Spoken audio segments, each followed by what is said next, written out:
Hello, I'm Eli Apsey, Pittcon 2022 president. It's an honor to host a special tribute to James L. Waters. I had the privilege of my life to work with two companies where both were started by great entrepreneurs. I began my analytical instrumentation career with Hewlett-Packard Company, founded by Bill Hewlett and Dave Packard, and completing my career with the Waters Corporation, founded by Jim Waters. All three men had the same thing in common. They treated their employees with respect and valued their work. You weren't just a number. I can remember, no matter what the function was, they tried to meet and talk with everyone. I would always remember the first day, I would always remember the HP way and the Waters culture. They were corporate cultures that claimed to be centered not only on making money, but also respecting and nurturing its employees. I can never forget the first time I met Jim. I just started with the company and was at a Pittcon. I was in a hotel elevator when this tall gentleman entered the elevator. He looked at me and then was reading my name badge. He said, "I see you work for Waters." And I said, "Yes." He then asked, "What city are you located in?" I said, "Pittsburgh, Pennsylvania." His comment was, "Great city," and I have been there many times. We spoke for a while, and then he said, "By the way, my name is Jim Waters." He was just a down-to-earth person, and you would never know he was the beginning of a large corporation. I had the opportunity to meet with Jim a few more times after that day in the elevator, and each time he treated me with the utmost respect. Thank you, Jim. And now I would like to introduce our first presenter, Udit, the president and CEO of Waters Corporation, whose talk will be Jim Waters, a legacy of delivering benefit. We still have to improve the technology so customers can transfect the cells more effectively. This is an excerpt from a discussion Jim Waters and I had when we met about 4 years ago. The great man visited me at the headquarters of a company I was leading at the time. We had just acquired another company where Jim served on the board. He wanted to get my personal commitment to continue to develop the technology we acquired. We spent over 2 hours with the two of us standing next to a whiteboard drawing cartoons of cells. Jim also left me a brochure of Waters Center for Systems Thinking that I still have with me. 2 things Jim was passionate about: technology and education. I met Jim again when I became the CEO of Waters. We sat outside under a tent with masks on, and he gave me several papers, including a memo he wrote to the CEO of Millipore back in 1980. We spent most of our time on science and how there was a lot more to be done in separation science. I was added to the wise man's email list, and from time to time, he would send me quotes or summaries of happenstance meetings he had with Waters colleagues. I knew the spirit of the company and its deep focus on science and its value to customers came from the humble man who had helped a Nobel laureate with the critical experiment. I want to grow up to be like Jim Waters. Today, we honor Jim, his life, legacy, and incredible contributions to science.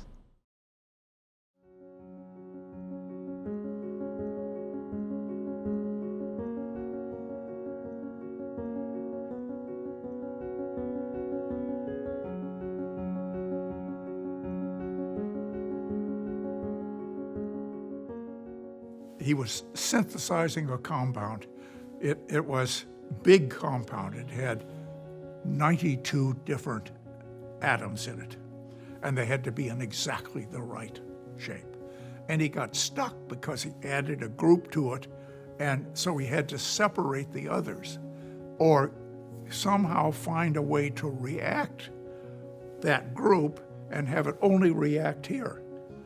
And his chief postdoc came to us and wanted us to solve the problem. And I took an instrument in. It took me 2 days to solve the problem. I gave the separation to him. And he said, "Thank you, wonderful." The benefit is always in the eyes of the receiver. You don't give benefits so you'll feel better. It's solving Woodward's problem for him.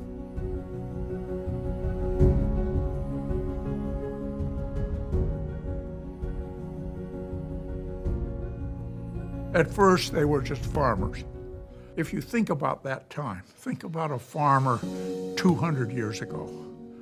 What did they do? For the most part, they raised food for themselves, and they stored it, and they had underground storage, which wasn't refrigeration, but it was cool, and the food would last, and they could sell some of their food and so on. But it was a tough life, very tough life. My father was a wonderful father. When things were tough during the Depression, I used to get an allowance. And I went to my father and said, I don't want any allowance anymore. I want to make my contribution. Later, I bought my own shoes, maybe by the time I was 12. I felt good about myself when I did it. I didn't need anybody praising me.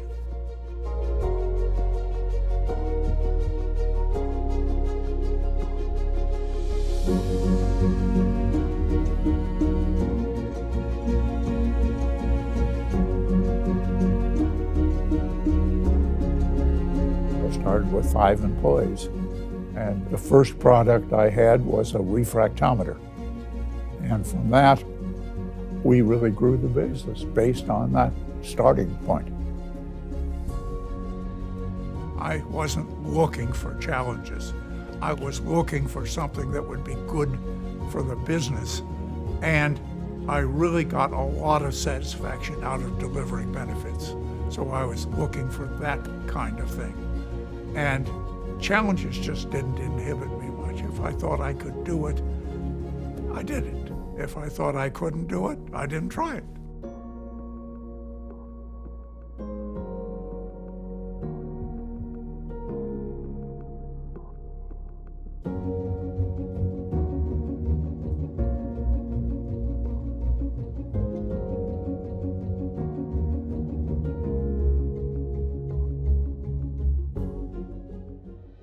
We had about a year and a half of courtship.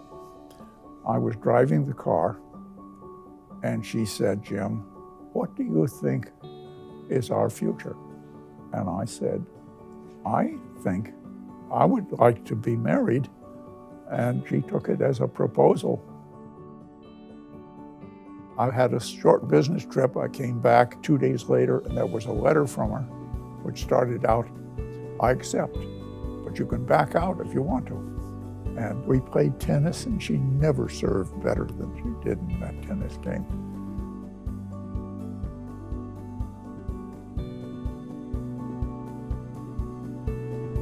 If Waters delivers benefits, then they get a reward.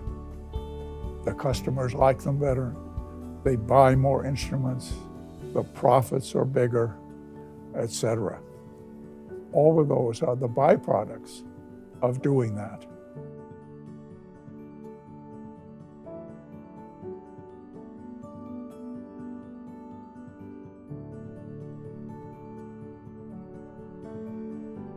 Deliver benefit.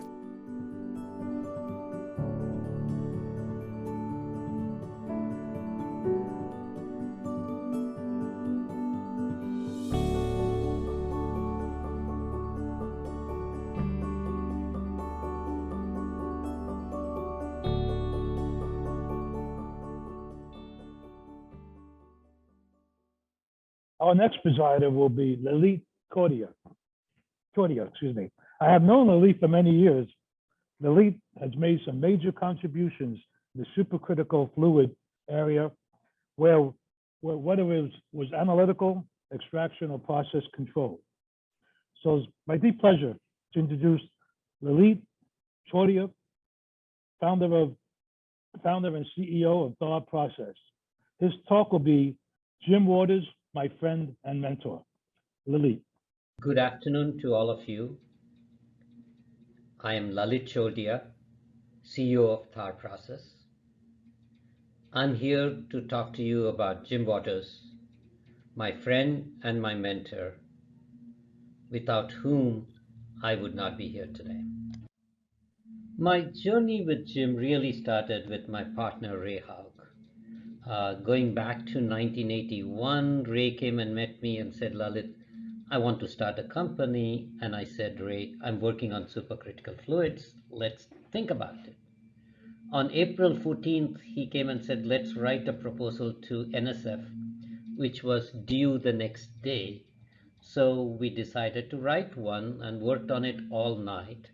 Ray had a car, so he took the proposal to US Airways, who delivered it to NSF in Washington, D.C. Lo and behold, a few months later, NSF called and said, hey, we are going to fund you. And are you a real company?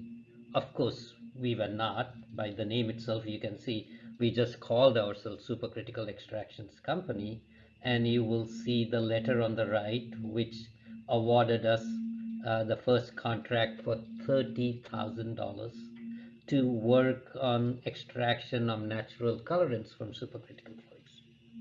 And that's how it all started on September 2nd, 1982. And we are a couple people with no money, so we started this company on the second floor of a people's cab out of Pittsburgh, and we worked on supercritical extraction. And you will see the photo on the right hand side where we're doing extraction of tomatoes and trying to extract lycopene from tomatoes by putting a bunch of equipment together that we got from, borrowed, people gave it to us, used equipment, and we put together the first supercritical fluid extraction equipment. The next year, that is 1983, we moved from the second floor of the cab company to East Liberty. If you see the tall building that's here, we were on the third floor. You can actually see the window from this angle. And the reason we moved there, it was the cheapest rent that we could find in Pittsburgh. And really, it was a rundown area, pretty bad area. But hey, that's all we could afford, so that's why we moved over there. Now, as we were working on extractions, we realized that the market wasn't ready for people to move away from solvent extractions, using solvents to extraction to using CO2. And we came across this very interesting area where people were using supercritical fluids to do chromatographic separations. So we said, let's change our focus from extraction to chromatography. And as we did that, we looked at it and said, who can help us? Who can mentor us? And with that in mind, we said, oh, there is somebody by the name of Waters who founded Waters Corporation and sold it. And we said he would probably be a great person who can mentor us. So we called, actually Ray Howe called directory assistant looking for Jim Waters in Boston, and the operator said, hey, there's nobody by that name, but there's a company called Waters Business Associates. So he said, okay. And at about 6:30 in the evening, Ray called Waters Business. Lo and behold, who picks up the phone? It's Jim Waters. And he listened to what Ray had to say and said, look, you're trying to climb a 300-foot cliff. You're at 10 feet. When you get to 20, I'll come down and see you. So what we did is we assembled a team together, and especially people from Pittsburgh would know a gentleman by the name of Dr. Kurt White. He helped us to put the capillary SFC. And mind you, we did not have any money, so we had to borrow a old Perkin-Elmer from one of the labs in CMU and a syringe pump, and we didn't have an FID, so we made our own FID and got it working. And then we called Jim and said, I think we've reached the next level. Jim came down from Boston, spent a day and a half with us, looked at all we did, and I think he looked at two of us, students from Carnegie Mellon, and said, you know what, I better mentor them or they will be dead in water. So he agreed to mentor, and then he even agreed to invest into Suprex. That's how it all started, my first meeting with Jim. So I graduated from CMU in the summer of '85 and became a full-time employee of Suprex. And we raised money in that November. And once we raised money, Jim would come often and give us advice on our product development. And he would sit down and actually watch the data that is being generated and ask us these questions, why are you doing this? What is the actual benefit the customer is getting by using this instrument? So on and so forth. And his mantra was very simple. How do you deliver benefits to your customer?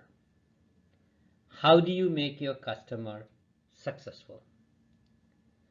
And it's obvious that if your customer is successful and you make him successful, him or her, they will work with you again and again. And that's what drove the company. And as we did the work on capillary SFC, we realized that maybe this pack column or micro pack column SFC would be more ideal for our customers, especially on the pharmaceutical side of it. So we brought in Dennis Gear, the gentleman that was on the extreme right in the photograph, who used to be at HP, to join us and push this development. Dennis did a fantastic job, and we introduced the first micro-packed column SFC. And then we decided to integrate SFC and SFE together, so you could do extraction and do analysis in one step. And then we did a fully automated extraction system. And the question again is, how does this fully automated extraction system benefit? Well, if you're doing multiple samples, especially, let's say, we worked with a chip making company, a potato chip making company, and they would say, we need to do analysis of every batch that they produce. And this system that we developed would benefit them considerably by saving a lot of time. And that's the benefit that we gave to our customers, getting this advice from Jim Waters. And I left Suprex in 1990. And when I left Suprex in 1990, Jim also left the board of Suprex Corporation. And that was the first stage of my interaction with Jim Waters. When I left Suprex and wanted to start a new company and do something, Jim was always there guiding me, telling me what to do.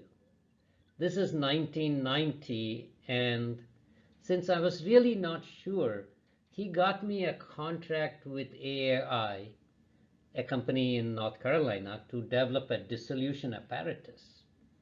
And while I did that, I was trying to figure out what to do. And even though I did not want to go back into supercritical, I got back into supercritical fluids. And we started looking at the same thing that Suprex did, because by 1995, Suprex was sold to a competitor who then closed it down after a couple of years. But we developed the first PrEP SFC in the United States, which we sold to DuPont Merck.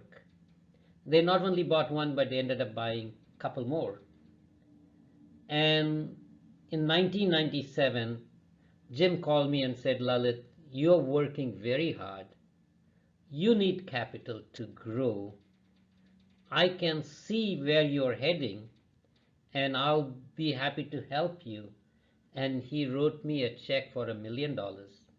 And that was the turning point in Thar for us. And we expanded from 5 employees to 25 employees. And Jim was always a believer in the prep chromatography because he thought displacement chromatography was ideal for somebody who wants to collect samples. And we took this prep chromatography and continued its development and made an SFC 350, which ran 350 grams per minute, which is the third photograph that you see there in this picture. And then we went into a smaller scale, the analytical side of it, and developed the 2 pictures that you see, the picture number 2 and number 4. Fully automated system, analytical with SFC. Then in 2007, Jim made a call to Waters Corporation, to the president of Waters Corporation, and said, maybe you're interested into looking at Thar instruments, which they spent a fair amount of time investigating, decided to put an investment into Thar, and we used that investment to buy Berger instruments, integrated the 2. In less than 18 months, in the middle of the crisis really, Waters Corporation came and bought Thar instruments. And for me, that was a huge event in my life. It was a very successful event. And it was a very satisfying event because we were actually sold to Waters Corporation, which Jim had founded a number of years ago. So being affiliated with Waters was one of the best things that happened to us.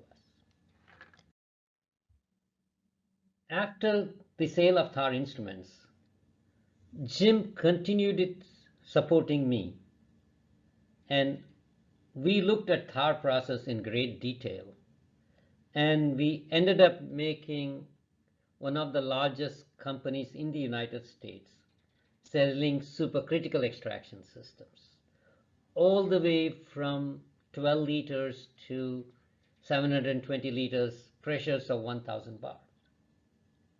But at the same time, we had an interest on the SFC side of the business. And a few years ago, we decided to develop SFC 10, a 10 centimeter column system, the first one to do in the United States again. And we built this SFC 10, especially for the cannabis market. There was a huge demand in that area. But we took it on to the other applications in the pharmaceutical side of the business too. We not only made the 10 centimeter, but we also made a 20 centimeter and 60 centimeter, which is one of the largest SFC column systems in the whole world. You know, SFC was very close to his heart, and especially prep SFC and process SFC. I mentioned earlier that Jim was a great believer in displacement chromatography. And he took it upon himself to actually model all the data that we got from this application. And if you look at the bottom 2 pictures here, this is what he used to do. He used to use Excel, write everything that he thought. And if you look at the slide at the bottom, you will see that all these sheets he had, and every one of these sheets were few hundred lines, if not 1,000 lines of code. And he would write everything that he thought about, what he thought the data told him, what experiments should we run, what is his theory, why he thinks when he's wrong. He would say that. If you see here, he says, now I think this was wrong, so I have a new theory. He had no problem if there was a mistake. He did not have an ego. He just wanted to understand how the process worked. And it took a lot of pains, and mind you, he's in his 90s. If either of us are even half as smart as he was in the 90s, we will consider ourselves very lucky. If you look on this slide on the right over here, what you see in a span of 3 days, he wrote me 12 emails with attachments of his Excel spreadsheets and the latest versions. And he would almost, in all of his emails, end up saying urgent or very important, because it did not matter whether it was a weekday or a weekend, he's always expect a reply. And we used to correspond very often, and we used to have conversations because my weekdays were busy. We used to have long conversations on weekends on what's happening in the SFC side of the business, what's happening on the scale-up side of the business. And he would come and say, we should run these kinds of experiments. We should get this data and make a decision on what to do next. Here's an example of the email that he would send to me. He sent this on 4/17. My guess is pretty much the day he fell sick. And even at the time, he was thinking of the problems that we are having on the SFC. And he would write all his inference and then say at the end, call me, let's discuss. I can show you that from these runs that we have done, what the things I've said above are valid. Once you see this, in other words, once I understand what he was saying, I will come back and tell him how big the opportunity was. Jim was true in his heart, a problem solver who wanted things to get done the right way, which not only benefits the customer and make them successful, but also make sure we as a supplier of the instrumentation are also successful. This is his last email to me, and it's very precious, and I leave it in my inbox, and I haven't deleted it. I don't plan to delete it ever. And he says, I've been under the weather for the past 5 days. I came down with pneumonia last Friday. After Sunday and Sunday night in the hospital, I've been on the recovery road. I'm going to spend the next 5 days getting my strength back. And here's the most important thing. He's been working on this problem that I talked about, and he says, before the sickness, I found a way to increase the 25-gram injection every 25 minutes to 50-gram injections. Man, he has been working, trying to make the system more productive. And he goes on to say, if you want to try to call me, I can take you through the theory in straightforward series of steps that will convince you that I've made some progress to report to me. But in all of this, I was in India, and he still thought of me and my mother, and he says, I hope your mother is better. But he also says, Thar needs you too. And I just cannot tell you how touched I was when I got this email. And that is why I still have it in my inbox. I never forget this. And then I called him, and Barbara gave the phone to him while he was in the bed. And he basically said these things saying, hey, Lalit, I'll get better, and then we'll talk about what I did to make sure we can make the SFC 60 very productive. And yet he asked me how my mother was doing. And honestly, folks, I can't tell you anything more than how I was struck with his care for me. And he treated me as his son, did everything that he could as a father would do to make sure I'm successful. If I continue talking, I think I'll cry, but I still need to say a couple more things about Jim. One of Jim's mantra was, if it ain't broke, don't fix it. And this was not only true about instrumentation, but it's also true for what he did on a day-to-day for his food. When he came to Pittsburgh for lunch, he loved the pizza from a company called Vocelli, and he loved his Pepsi. And that's what he wanted every time when he came to Pittsburgh. No changes. When you like something, why do you want to try something else?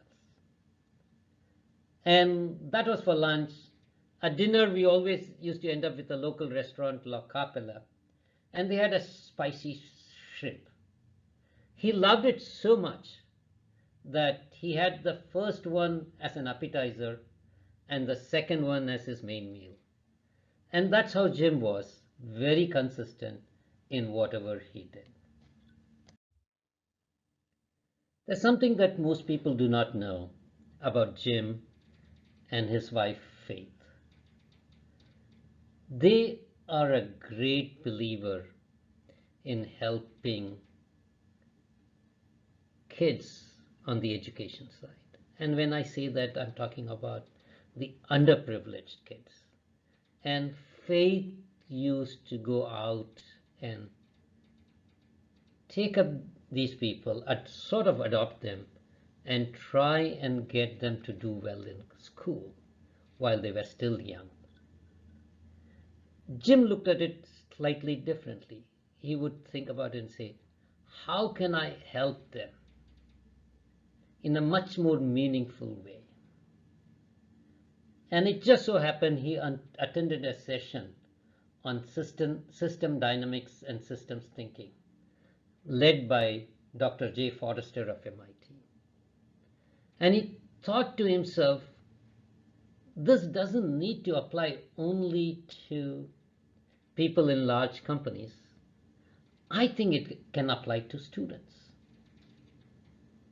And he took that concept and had further discussion with Jay Forrester and decided that, yes, it makes sense. And he created a foundation called the Waters Foundation to help kids think of the world as a system and how it's not one set of interactions which results in a certain cause. It's a number of things that ends up in a certain result. And he thought that this would be very useful for kids, especially the high school students. And he funded that in Arizona State University, in Arizona. And as they ran their experiments, they found that systems thinking helped even kindergarten kids and the kindergarten teachers to keep the kids under control, to tell them, explain to them through systems thinking why every action that they take has a specific result, and if they wanted to modify the result, what they had to do. In 2009, after Thar Instruments was sold to Waters Corporation, the operation side of this group was established in my office. And we helped systems thinking group to grow. And if you ever go on the web and look for Waters Foundation, you will find habits of a systems thinker. A very simple set of rules that not only applies to kindergarten kids, but to just about everybody. As a matter of fact, the teachers who teach this will tell you how it has helped them in their own private life. And I believe this would help all of us make better people, help us make better decisions if we understand systems thinking. I have a couple more slides to go, but I cannot leave without saying Jim's connection to Pittsburgh. It was not just SuperX, and SuperX was not his first connection to Pittsburgh. Jim was an entrepreneur. He designed and built IR detectors in a basement and sold it to MSA in Pittsburgh, Mine Safety Appliances. His first break as an entrepreneur happened when his company was actually bought by MSA, and that gave him enough cash to actually move out from his basement apartment to a proper house and start Waters Corporation. He always used to tell me how he would travel in a train to come to the Pittsburgh conference. And what tickled him most was the fact that Pittsburgh conference moved to Cleveland, given the football rivalry between the two cities. And this is how I want to end. To my mentor for 40 years in supercritical fluid technology, who helped develop from 1 millimeter and sub-millimeter micropack column SFC to 600 millimeter, the largest process scale SFC. He was part and parcel of this journey. And Jim, I will miss you. Thank you all. Thank you for listening. And it will be my pleasure to answer any questions. Thank you. Thank you, Lalit. That was very informative and very moving. Matter of fact, it did put tears into my eyes. We might have a question here. What a wonderful, heartful story about Jim Waters, his accomplishments, and the truly great person that he was. Thank you for sharing your experiences with us. Matter of fact, that was from Janelle Kirchhoff, who would be the Pittcon 2023 president in Philadelphia. Our next comment here, excellent presentation, Lalit. Thank you. From John David Pixon. Lalit, while I'm waiting for more maybe questions to come through or comments, do you have anything you would like to add? All I can tell you is, Jim was like my father, guided me throughout my whole 40-year journey with him. And, we talked a lot. And he taught me everything that I know today, and including how to do accounting and balance sheet and how to use Excel to figure out your cash flow. He did everything. He was an absolutely amazing person. And until the last minute at 95 that he was, how deeply he could think through all the technical issues. And I keep saying this, if we are even half as smart as what he was or had the perception of what he had at his age, we'll always be lucky. So he was absolutely a great man. And that's it. Our next presenter will be Dick Howe. Dick was the former Pittcon president in 1994. Some may not know Dick, that he was an associate dean in the Dietrich School of Arts and Sciences at the University of Pittsburgh. He retired in 2016. But even though he retired, he still plays a major role in the student community. Dick's talk will be over 60 years of partnership. Dick, hand it over to you. Thank you, Eli. The story of Jim Waters' life and career and the story of the Pittsburgh Conference are remarkably contemporaneous and intertwined. Jim was far more than a revered founder of one of our major exhibiting companies. Jim was the industry leader who best understood the premise upon which Pittcon exists, to serve as the crucible within which the basic scientists who identify the next important scientific discoveries can freely interact with instrument companies who take their discoveries and convert them into marketable products. Jim knew this dynamic interaction better than any other of the many brilliant scientists and entrepreneurs who have been part of the Pittcon paradigm that has served our scientific disciplines for over 70 years. I had the pleasure of knowing Jim for the past 4 decades. What started out as a casual relationship turned into a rewarding and enjoyable friendship that led to several meaningful points of joint activity. COVID has held the world hostage for the better part of 2 years. Here we are for the 2nd year in a row, conducting the annual Pittcon technical program via virtual connections. However, if it wasn't for COVID's impact on Pittcon last March, Jim Waters would not have been able to participate in the 32nd symposium that bears his name.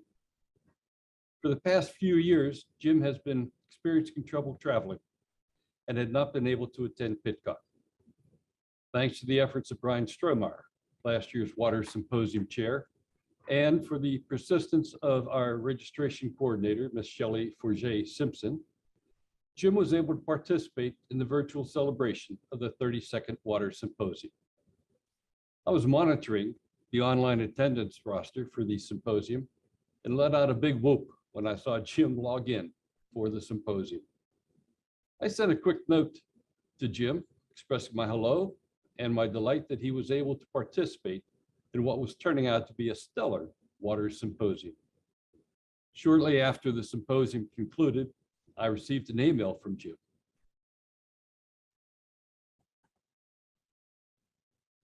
Dick, you and your staff have done an excellent job. The Zoom record for future review will be a great benefit to the future. Imagine hearing today's Zoom presentation in 2035. My health is excellent. It's just that travel when you're 95 is not as much fun as it was when you were 85. At 95, it's not fun at all. Best wishes, Jim. This exchange with Jim went back and forth and reinvigorated my interest in finding a way to, once again, have Jim participate in the symposium series. Buoyed by this reassurance that Jim was okay, I sought out the advice of Brian Strohmeyer and Steve Weber.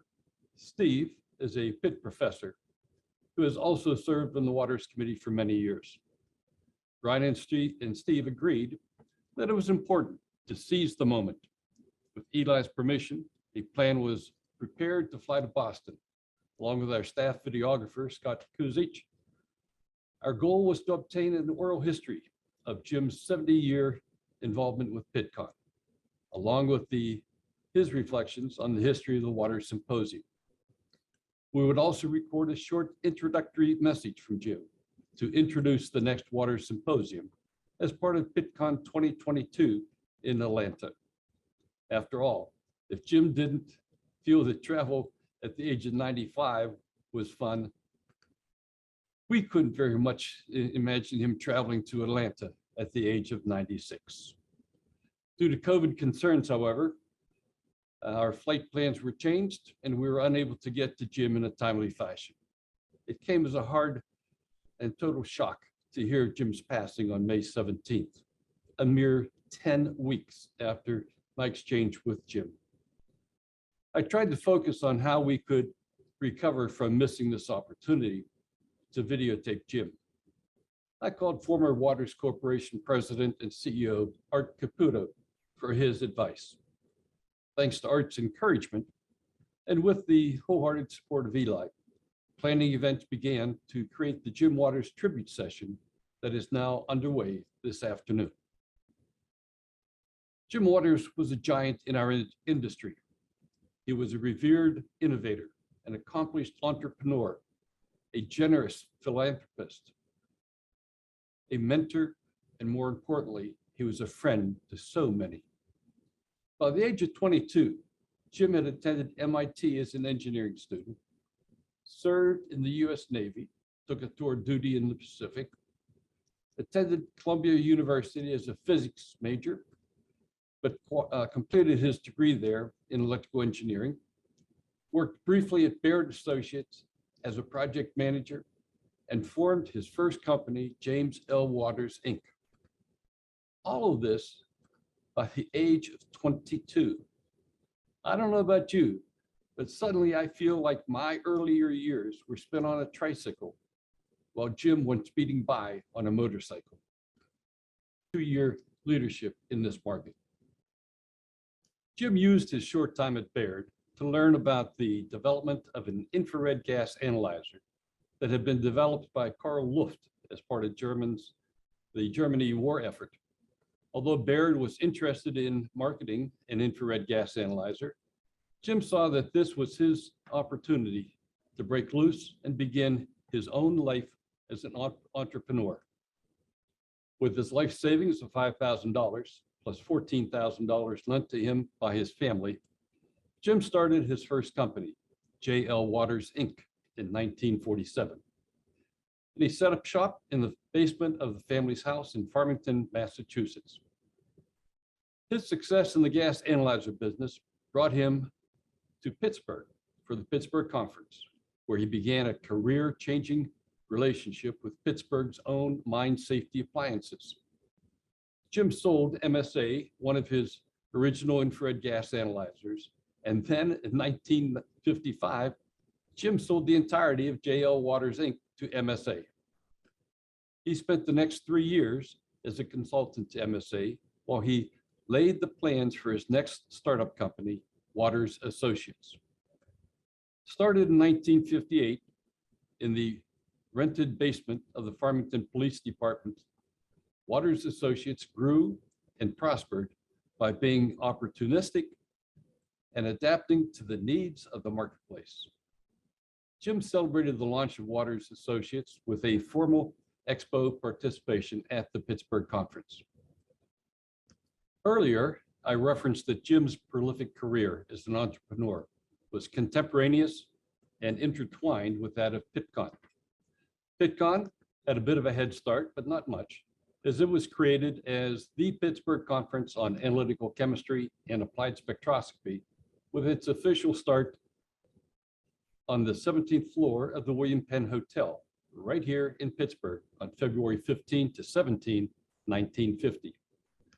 What went on to be referred to as Pittcon was a joint effort of 2 Pittsburgh area technical societies, the Society for Analytical Chemists of Pittsburgh and the Spectroscopy Society of Pittsburgh. Jim's sale of one of his first infrared gas analyzers to MSA in the early 50s, followed by a few years when he sold the entire company, J.L. Waters, Inc., to MSA, really cemented a 7-decade relationship between Jim and the Pittsburgh Conference. Jim, along with other up-and-coming instrument company leaders such as Dieter Hearn, Ricardo Beglucci, Al Lauer, Dave Nelson, they became the corporate faces and industry leaders, replacing the aging and expiring original leaders such as Beckman, Perkin, Elmer, Carey, and Baird. I turned to Jim to be one of the 3 plenary speakers for our 45th anniversary year and to serve as the presider for a special focus symposium we organized called Pioneers in Analytical Chemistry. As Pittcon president that year, I wanted to honor key entrepreneurs and basic scientists and collect their thoughts about the parallel development of analytical instrumentation along with the Pittsburgh Conference. Two of the plenary speakers are shown here. On the left is Foyle Miller, a revered University of Pittsburgh professor and a member of the original Pittsburgh Conference Organizing Committee. The second from the left is Dave Nelson, who was often referred to as the moving force behind the marriage of modern computerization with the exploding myriad of chromographic instruments that were coming out at Pittcon. Vince Conrad was the 1994 program chair, and there's also a picture of a much younger version of yours truly. Missing from this picture is the third plenary speaker. Here's Foyle Miller. As the first speaker in the 1994 plenary session, Foyle referenced the symbiotic relationship that had developed between the evolving Pittsburgh Conference and those exhibitors who supported us. Foyle provided a remarkable personal history of the Pittsburgh Conference and set the stage for Dave Nelson. Dave went on to make a number of predictions that proved to be bang on. First, over the next few years, we would see an explosion of mergers and acquisitions in the scientific instrumentation marketplace. Boy, did Dave call that one right.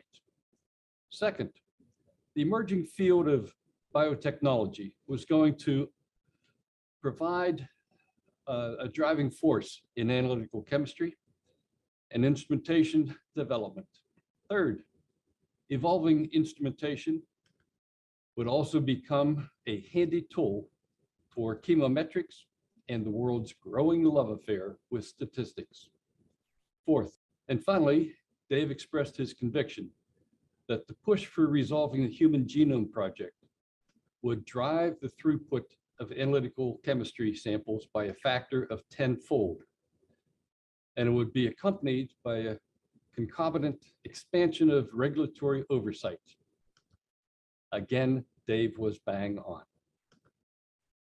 Dave concluded by suggesting that Pittcon would continue to be in the epicenter of this dramatic growth in the analytical instrumentation marketplace. Vince Conrad introduced Jim as a man whose scientific activities were only overshadowed by his generosity in helping others succeed. Jim began his presentation by talking about the history and the nostalgia of what instruments were like back in the good old days. He talked about being a 21-year-old kid, fresh out of college, when he joined Baird in 1947. To him at that time, the double beam spectrophotometer was the state-of-the-art system. He went on to describe the art as being able to work with servo systems, potentiometers, snap switches, Dorman oscilloscopes, high vacuum diffusion pumps, and vacuum tubes to solve problems and make instruments. He referenced the excitement that the production of the Beckman vacuum tube pH meter generated when it was introduced in 1935. Jim concluded by saying that the past was great, but the present is very nice. Typical Jim Waters.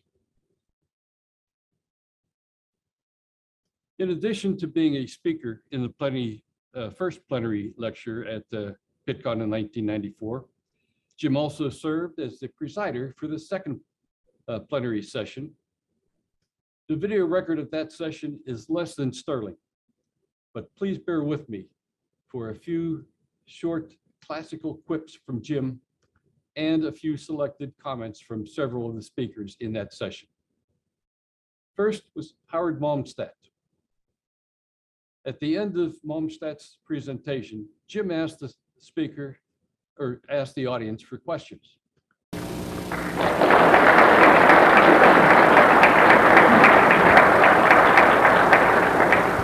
Perhaps we have some questions? I'll try one. You were here, I think, 4 years ago and gave a talk, and you mentioned the chlorides in the upper atmosphere, their effect on the UV. Is it still look as real as you thought it did at that time? Oh dear, Problem? you've got me into the most difficult question you could possibly have asked. I think it's a very much overblown environmental issue. It's very good for science, for producing grants, and for the instrument industry, and for all those good things. But I think environmentally, it's far less important than global warming or the destruction of the tropical forests and things like that. Leave it to Jim to remember what Professor Malmstad had talked about at a Pittcon symposium 4 years earlier. Also note that Malmstad's response about global warming serves as a reminder to us today that global warming is not a recent concern. Now here's an interplay of interest between Jim and his old friend and longtime competitor, Paul Wilkes. Our next speaker is Paul Wilkes, and I'd like to take a few moments to sort of mention how my career overlapped Paul's. It turned out that the first job I had was working for Baird Associates on their double beam infrared spectrophotometer, and I think the sole purpose of my job was to put Paul out of work at PerkinElmer. We didn't succeed, but we did try. I've also looked over his resume. Paul is now on his 4th company as an entrepreneur, and he's one up on me. So in the end, Paul's done very well. Paul Wilkes.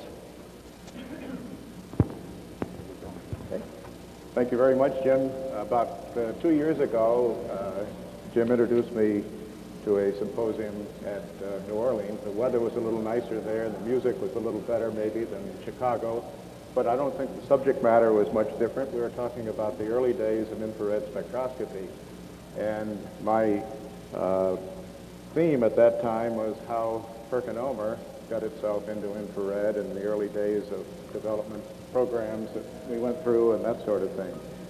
And today I'm going to pick up the narrative about the time I left off 2 years ago.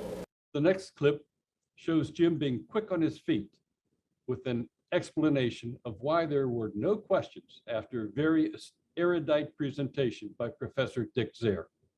What an easy audience. I think they're dumbstruck. Now, I have been a good friend of Dick Zare since Pittcon 1984, but quite frankly, I do not have Jim's level of self-confidence, and I would never have been able to ask Dick or tell Dick Zare that he had just left his audience dumbstruck. In retrospect, the recurring theme of these 2 1994 plenary sessions was the importance of the interplay between Pittcon and those entrepreneurs who were so critical to bringing new instruments to the marketplace. The same theme was at the core of the script that Jim used in 1987 when he cornered me at the Pittcon Hospitality Suite in Atlantic City, and he sold me on his latest brainstorm idea. He approached me that night in my role as then chair of the SACP. He provided an impassioned plea for the SACP to create an annual platform to recognize the interplay between basic scientists and those who had taken the gems gleaned from the technical program at Pittcon and converted them to the new marketplace instruments that were populating the Pittcon exposition floor. Jim was so adamant about this idea that he declared that if we found a way to make this concept a reality, he would provide the necessary funding to maintain this program into the future. We all know what a great salesperson Jim was. How could anyone say no to this man? Shortly after return to Pittsburgh, several of us had dinner with Jim in a back room at Casal's restaurant on the beautiful shores of Allegheny River. Jay Ossis, who succeeded me as SACP chair, plus his successor designate, Sam Oliverio, along with 2 Pitt chemistry professors, Dave Hercules and Johan Kutzi, attended to discuss Jim's proposition. Jim's concept was straightforward. Each year, the SACP would identify an instrument development to be recognized by a featured panel in the symposium at Pittcon. Each symposium would include a series of notable speakers who would describe the origins of the technique as was developed in the basic science labs, the early efforts to commercialize the technique, and the discussion of the impact the technique has had in solving problems around the world. Jim insisted that the selection of the technique to be featured and the selection of the appropriate speakers for each symposium was to be the sole responsibility of the SACP.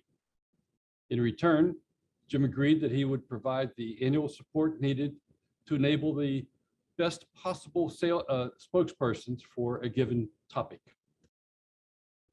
The Water Symposium series pioneers in the development and application of analytical instrumentation has become a living history of the evolution of chemical instrumentation. Each of the 33 symposia have provided the stories behind the development of instruments that we all hold as core to our careers in the chemical industries. As exemplified by the list of the topics selected over the years, the Water Symposia series has been an annual showcase of iconic instrumental techniques, with the history of each presented by a veritable who's who of all-stars who have developed and or marketed these instruments. I would love to review the list of these topics with you, but time does not permit. However, I am compelled to reflect on just a few. The first Water Symposium was special to me. Keen Dimmick, Leslie Etra, James Lovelock, and Albert Slatkus were the speakers selected to address the development of gas chromatography. Lovelock was a fascinating individual with degrees in chemistry and medicine. During his long and varied career on both sides of the pond, Lovelock worked on a myriad of problems, from the common cold to developing instruments for NASA to developing tracking equipment for the British counterintelligence agency MI5. When I think of this symposium, Keen Dimmick is the person who sticks out in my mind. I had the good fortune to become friends with Keen and his wife, Adele. I had already heard Keen's story of building his first GC based on the early publications of Martin and James. As a chemist for the US Department of Agriculture, Keen was in hot pursuit of an instrument that would enable him to separate the essence of strawberries. Thanks to his homemade GC, he was able to fulfill his separation target in 1953. In conjunction with his brother-in-law, a high school arts teacher, Dimmick turned his garage into a production facility. As orders kept pouring in, they started a company, Wilkins Instrument and Research Incorporated. Their first instrument was the Aerograph GC. Eventually, they sold their company to Varian in 1965. The third Water Symposium featured infrared spectroscopy. Pitt Professor Foyle Miller organized this session and spoke along with his longtime IR cronies, Bryce Crawford, Peter Griffiths, Norman Shepard, and of course, Jim's friend and longtime friendly competitor, Paul Wilkes. Also featured in this picture that came from the banquet the evening before the symposium are a number of other notable spectroscopists who were in attendance, including Wild Bill Fately, Dick Reese, and Jenny Griselli. By the way, Jenny never earned a PhD, but she did receive 13 honorary degrees for her contributions to infrared and Raman spectroscopy and for her leadership in promoting women in the scientific workplace. My favorite of the 33 symposia to date is the 1994 Symposium on Mass Spectrometry. Jim and I had the chance to dine with the speakers the night before the symposium. At our table was the father of mass spectrometry, Al Nair, along with Fred McClafferty, Jack Sharkey, Cy Myerson, and some guy named Bob Finnegan.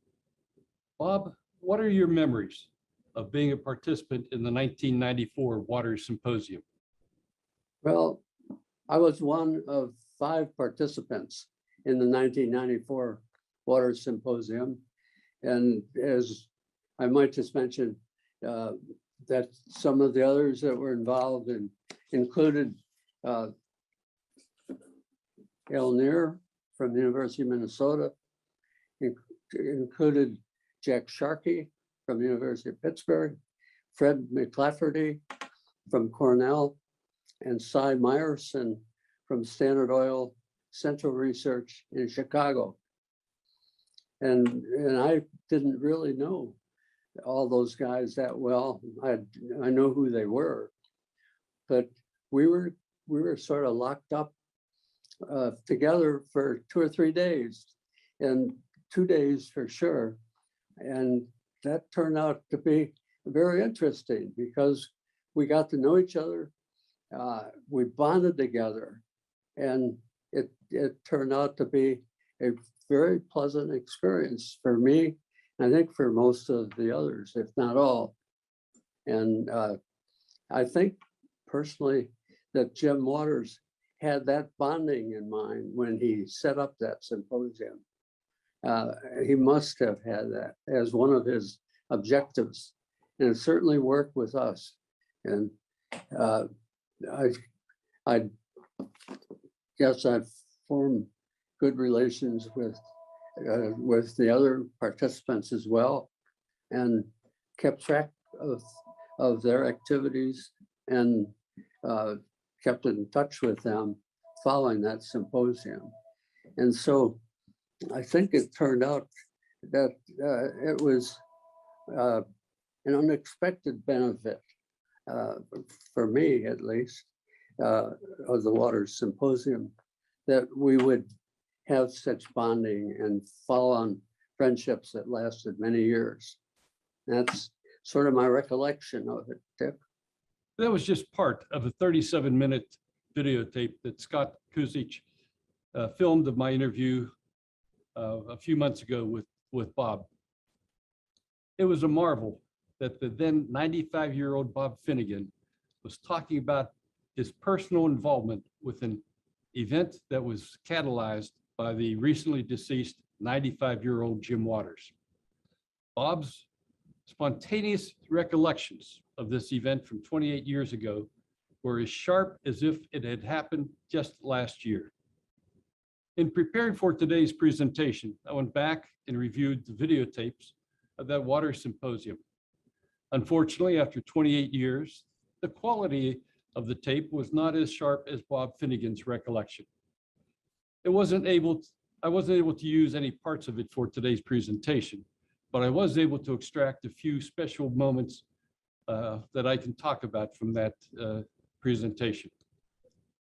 Al Nair started his presentation by describing the early days of taking Thomson's basic discoveries and turning them into a functioning instrument that revolutionized molecular spectroscopy.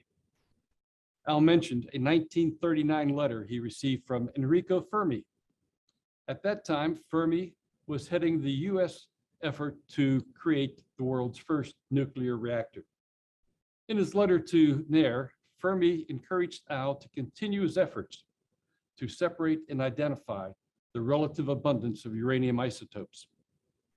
Fermi said that Al's efforts might lead to some interesting theoretical discoveries and possibly to some practical applications. Well, Al Nair sure followed up on that for us. Bob Finnegan went on to describe his pathway to becoming an entrepreneur, which was very similar in nature to that which Jim Waters expressed in his desire for creating the symposium series. After bouncing around with various startup companies, following his post-Naval Academy career and his tour of duty in the US Air Force, later work at Lawrence Radiation Laboratory, Bob was encouraged by Carl Djerassi to form a company of his own and market a GCMS instrument. That would fill a very important niche in the current marketplace, according to Djerassi. In 1967, Bob responded to Gerassi's suggestion by starting Finnegan Mass Spec in conjunction with former colleagues Mike Story, Roger Sant, and T.Z. Chu.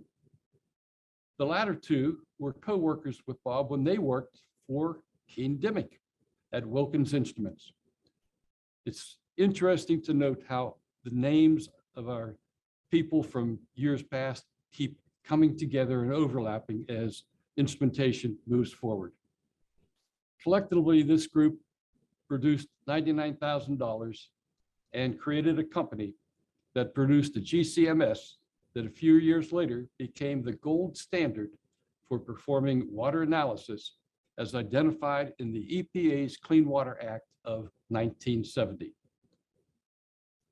Fred McClafferty indicated how much he enjoyed being part of the Waters Symposium that day. In fact, he and Jim developed a close personal relationship that earned Fred and his wife Tibby an annual invitation to the Waters Symposium banquet.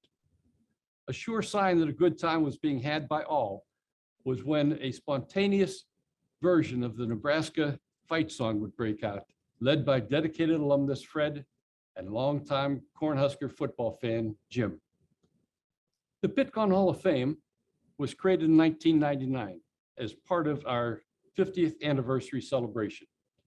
Jim was inducted as one of the 18 inaugural members of this prestigious group of entrepreneurs who created the companies upon which Pittcon was founded.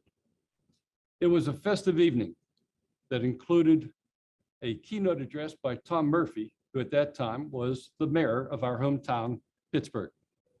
Late that night, as my wife Betsy and I were leaving the convention center, I noticed one lone couple was still in the Hall of Fame area. A distinguished looking couple was there, reverently looking up at the 8-foot Jim Waters banner. There was Jim and Faith standing alone in an otherwise empty room, taking one final glance of the Jim Waters banner. Here we are, 23 years later, doing another Pittcon tribute to Jim. My heartfelt thanks goes out to Eli and today's speakers for helping pay tribute to Jim. Barbara, please relay our condolences to your mother, brother, and the other members of the Waters family.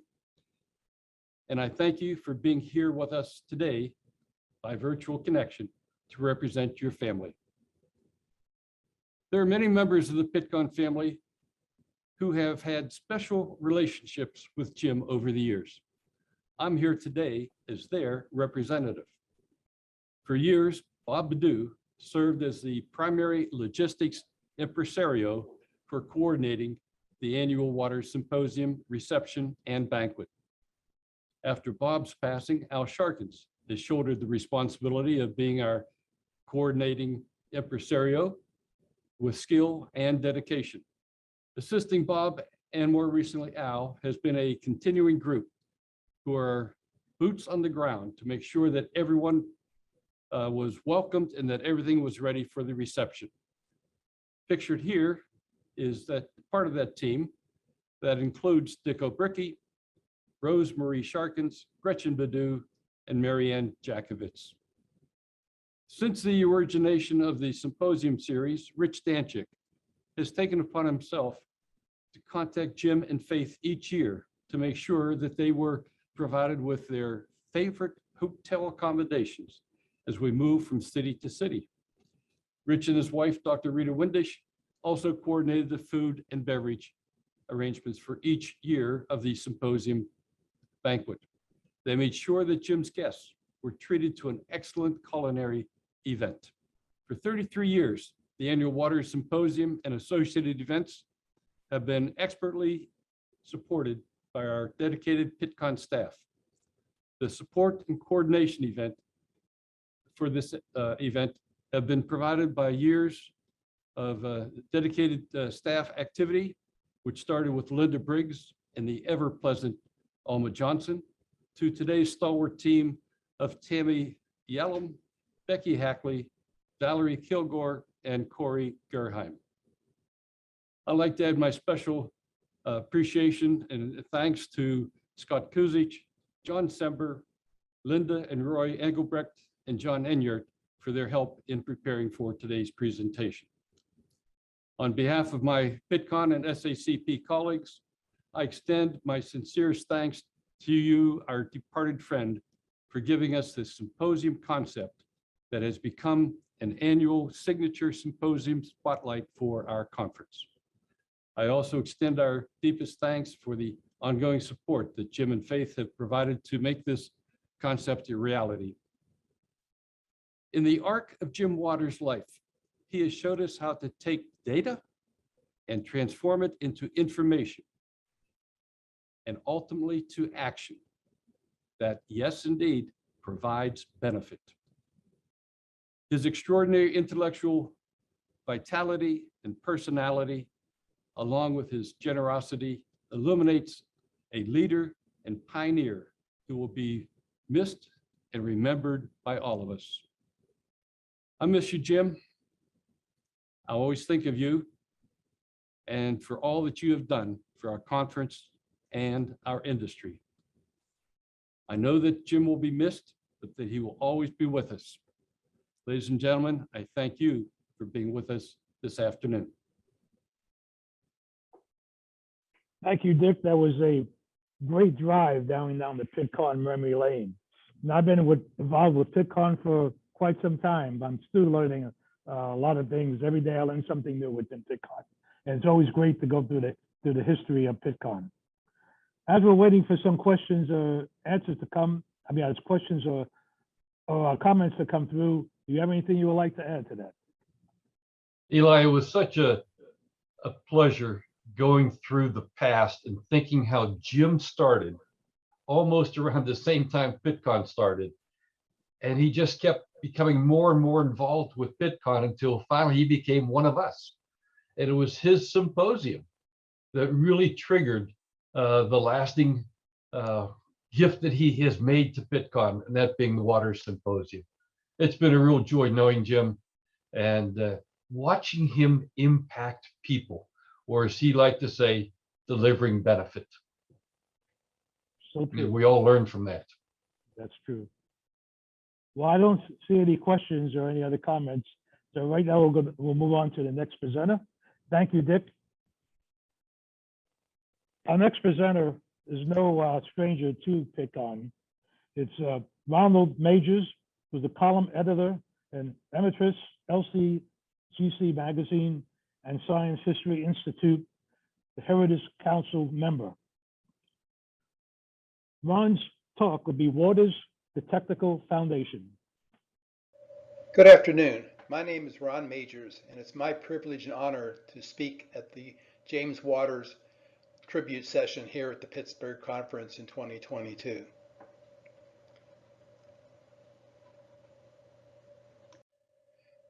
Before I get into my presentation, I wanted to let you know about a very interesting project that went on about a decade ago when the people at the Science History Institute in Philadelphia, Pennsylvania, gave a 4-hour interview of Jim Waters, all the way from his very early days up through his education, his early work experience, his founding of companies, and eventually forming Waters Associates.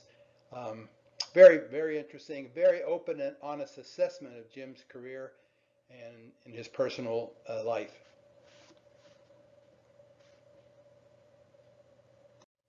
This is an outline of my presentation. Professor Dick Howe, who organized this session, asked me to focus my talk on the early part of Jim Waters' career. His entrepreneurial spirit was even evident at a very early age. I'll be talking about the advances that occurred in Waters and HPLC in general in the early times of the late 60s, early 70s, all the way up to the Millipore merger, which happened in 1979, and Jim was no longer involved with the company. In my talk, I'm going to focus on breakthrough products that really made a difference. It was based on an instrumentation article I did with a number of colleagues last year, where we went back and looked at the early days of HPLC and looked at what were the contributing products and columns, for example, that made a big difference in the way that science was carried out in the chromatography laboratory. I also focused on column technology. That was an area that I worked in for many of my years in industry. And then just kind of wind up with sample prep. The last slide will just show something I picked out of the SHI interview of Jim about his legacy and how this set the tone for the future of Waters Corporation.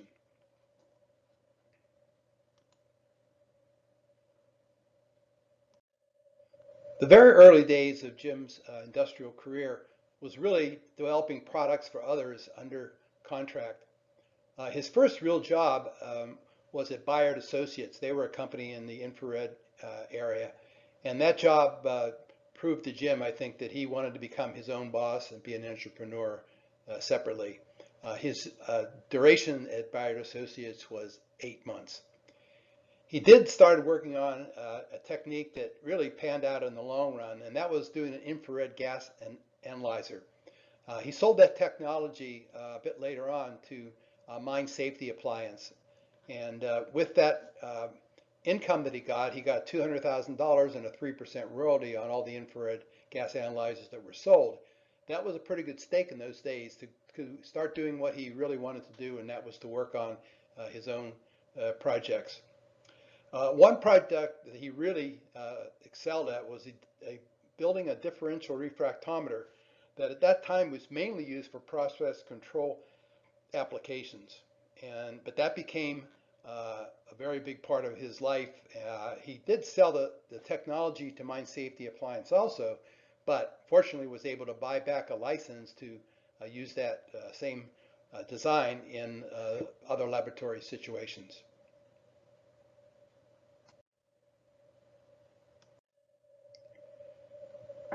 The first area that Jim got involved with was a very fortunate incident that occurred when somebody from the Dow Chemical Corporation in Freeport, Texas, a fellow named John C. Moore, called Jim.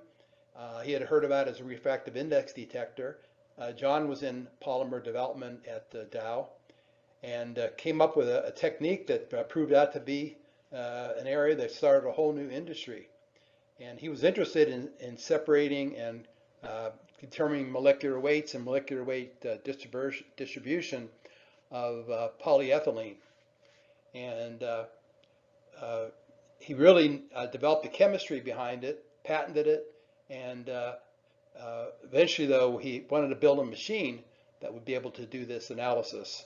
He heard about the RI detector. He called up Waters at the time, and indeed, Jim got involved with this project. Dr. Moore wanted a detector flow cell that was about 1/10 of the size that he was in Jim's process control unit, and Jim very happily did that. In fact, Dow paid for the research and development to develop that detector. Also, when Jim was there, he discovered that the resins that Dr. Moore was using, so-called maculoporous semi-rigid particles consisting of PS divinyl benzene, polystyrene divinyl benzene, was very useful for separating large molecules in an organic solvent system. Prior to that, size separation techniques were developed for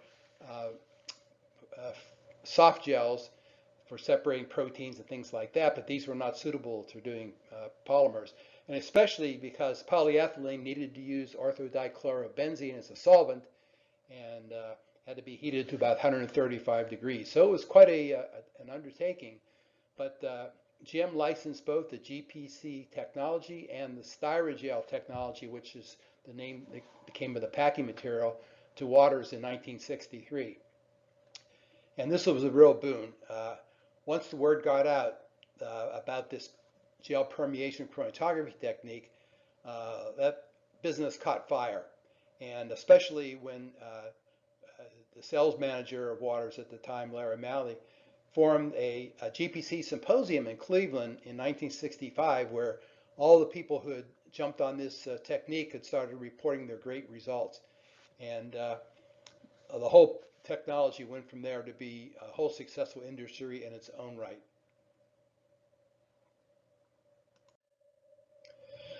Now, Dow committed Waters to build them a prototype instrument. And this is a model actually still in Massachusetts of the first Waters GPC 100 chromatograph that was built in 1964. It looks rather crude by today's terms, but on the other hand, it did a lot of things that other instruments couldn't do. It needed a high temperature oven. It needed an isocratic pumping system to pump the orthodichlorobenzene and other solvents, THF and so on.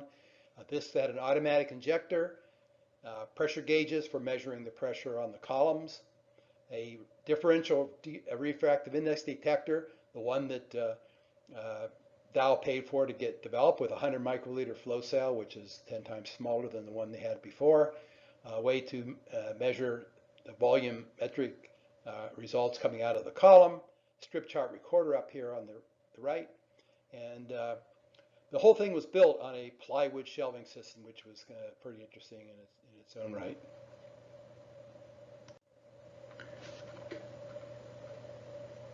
Waters was able to sell 3 of these systems into Dow, 1 into Goodrich and 1 into Esso. So this started off the business of GPC and made a real success story for this new startup corporation. A later model, the GPC 200, was a little bit more put together and had a fraction collector besides. So this made the whole technique to be self-contained. It was a very large unit though, and you needed to have a forklift to really carry it around. But this wasn't exactly what people were looking for in the world of HPLC. At the time, there was no technique called HPLC. But back in 1941, the Nobel Prize winners of Martin and Singh in England developed an equation that showed that the smallest HETP, which is an old distillation term, which is a measure of efficiency, referred to as height equivalent to a theoretical plate, should be obtainable by very small particles and a high pressure difference across the length of the column. And this wasn't realized actually until about 3 decades later. And this is what we're going to talk about now. Well, in the early days of HPLC, which really started out about 1967, late in the year, I won't get into the details of how I discovered that, but I did some research and found out when the first publication was done. Anyway, I got my PhD in '68, started to work for Celanese Research Company in Summit, New Jersey. At that time, there was no HPLC system you could buy on the marketplace, so I had to build my own. And I went out and acquired parts, a pump from Whitey, which was a company that made pumps for the pilot plants, different kinds of valves you can buy for flow stream. I bought a pulse dampener from Waters that absorbed the pulses of the single piston pump, a pre-saturator for liquid chromatography columns that were widely used in those days. Waters RI detector was put in that system, and a UV detector. Waters didn't have a very good one at the time, so I went to LDC, which was a small company in Florida that started out building detectors, and it turned out to fill the bill. So I had my system working. It was great. I got publications on it. I solved company problems. But you know, when you're in industry, you don't really have the time to building instrumentation. You want to get something off the shelf. Your technicians, your workers, have to use a system.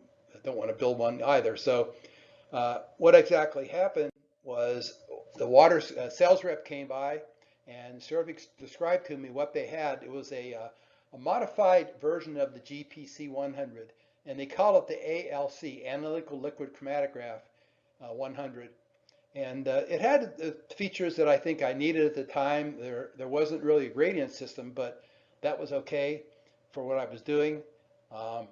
It was a big box, which we would call a integrated system nowadays. And there was a lot of empty space because all it had in there was a pumping system that was located down below, a solvent system, bottles which were put up here, an LDC pump, like I bought for my own use, syringe injection, and differential refractometer, a later version of the one that was supplied to Dow and Esso and so on. Later on came a UV 254 nanometer detector, but that wasn't available with the chromatograph that I bought. Let's talk a little bit about HPLC column technology. Back in the old days, before HPLC came along, workers used glass columns packed with silica gel, alumina, different kinds of resins and stuff. And these were not very efficient compared to even 1969, 70 technology. The molecules needed a long time to diffuse in and out of these large porous particles. You sped the flow rate up to get faster separations and the peaks would become broader. It just wasn't suitable. What was a real boon, this occurred in the late 60s, was the so-called molecular packings, now called solid core, superficially porous particles. These had a much shorter diffusion path length for molecules to come down the column, go in and out of that very fast. These were solid glass beads that had a 1 to 2 micron layer of silica gel, alumina, or ion exchange resin on the outside of the solid core. These were great. You could pack these yourself. You could pack them into 50 centimeter, 1 meter columns. People who came from the GC area were used to packing their columns. It was no big deal. And these were jumped on by a lot of companies, and separations were able to be achieved for liquid-liquid and liquid-solid modes of chromatography and ion exchange. In those days, there was nothing called reverse phase liquid chromatography, so we had to do with what we had. You could have accomplished the same thing by going from a large porous particle to a small porous particle. One of the disadvantages of these solid core packings was you had a very low surface area because the amount of silica or even ion exchange resin was very small, so you could overload these columns very easily. They weren't good for prep and so on. But there were no 5 micron porous particles around until just the beginning of the 70s. So what happened? Well, this was a kind of a array of particle sizes. I wrote on columns for 33 years for LCGC magazine. So this is a slide I used to update all the time as particles got smaller and smaller. So we started out in the early days with large particles, certainly greater than 100 microns. The molecular packings, the porous layer beads that I mentioned before, were a boon through the late 60s, early 70s, but really returning to the porous particles occurred just after 1970, and I'll show you some of the other packings that came along. But particles got smaller and smaller, which means that the pressure drops got higher and higher as the particle got smaller. And this came into a whole new industry of high pressure liquid chromatography. These were some of the first commercial packings, and I wanted to point out to you that Waters Associates was right in the game from the beginning of making porous and superficially porous and non-porous particles. I won't get into all the details here, but chemically bonded phases, reverse phase, for example, and these didn't come into play until in the 72, 73, 74 range, where companies started to develop hydrophobic phases that would allow reverse phase separations. And nowadays, reverse phase separations constitute 80% of all liquid chromatography that's done in the world. But back in those days, we didn't have it. Here's what some of the particles look like. These are scanning electron micrographs. For example, you see here that these are large particles. They were irregular. They didn't pack very reproducibly, but there was no pressure drop. You could use gravity feed. This was the first small particle silica that came along. These were classified by an air classifier or elutriation, and these were able to be packed into columns and gave a fairly high pressure drop, but on the other hand, you got very high efficiency, much, much higher than the molecular porous layer bead packings. The molecular packings, the porous layer bead packings, this happens to be the ones that Waters produced, Chordia 2. There was a Chordia 1. This had a 2 micron thick layer. This one had a 1 micron thick layer. This is one of the first packings I used to solve industrial problems in Celanese when I was working there in New Jersey. These were antioxidants that we're using in some of our for stabilizers. Let's talk a little bit about instrumentation now. What are some of the early designs that occurred that really made a difference? Typical pumps in the early days were single piston pumps. You had check valves, inlet and outlet. You had a cam that would drive this piston. As the piston went back, it sucked solvent from the reservoir into the chamber. As the piston went forward, this sealed this ball. This would open up. This check valve would open up, let the solvent go to the column. Unfortunately, the way these things are constructed, they were the flow wasn't very regular. So you'd have a pump stroke. You had to wait until it filled. Another pump stroke, so on and so forth. That didn't work well. There was a ramification of making a cam that has a different shape, where you had a very rapid pump fill cycle, and it took out some of the short-term pulsations, but you still had pulsations. The next design that came up, and this was a real breakthrough, this was a real classic breakthrough in chromatography, was the Waters M6000 pump. It used 2 separate pistons operated off of a cam system, and because they overlapped the flow, you hardly have any ripple in the pressure and the flow at all. So that was a boon developed by a very brilliant engineer at Waters. This was called the M6000 pump. It basically changed the whole makeup of HPLC pumps. Here's your 2 chambers here and here. The pump could go to 6,000 psi. Some of the other earlier pumps couldn't go so high pressure, maybe only a few thousand psi. So it was really a boon, turned HPLC around. This is what the system looked like. I'm not going to get into the schematics, but you can figure out that it was a very unique design, and Waters was the purveyor of this design.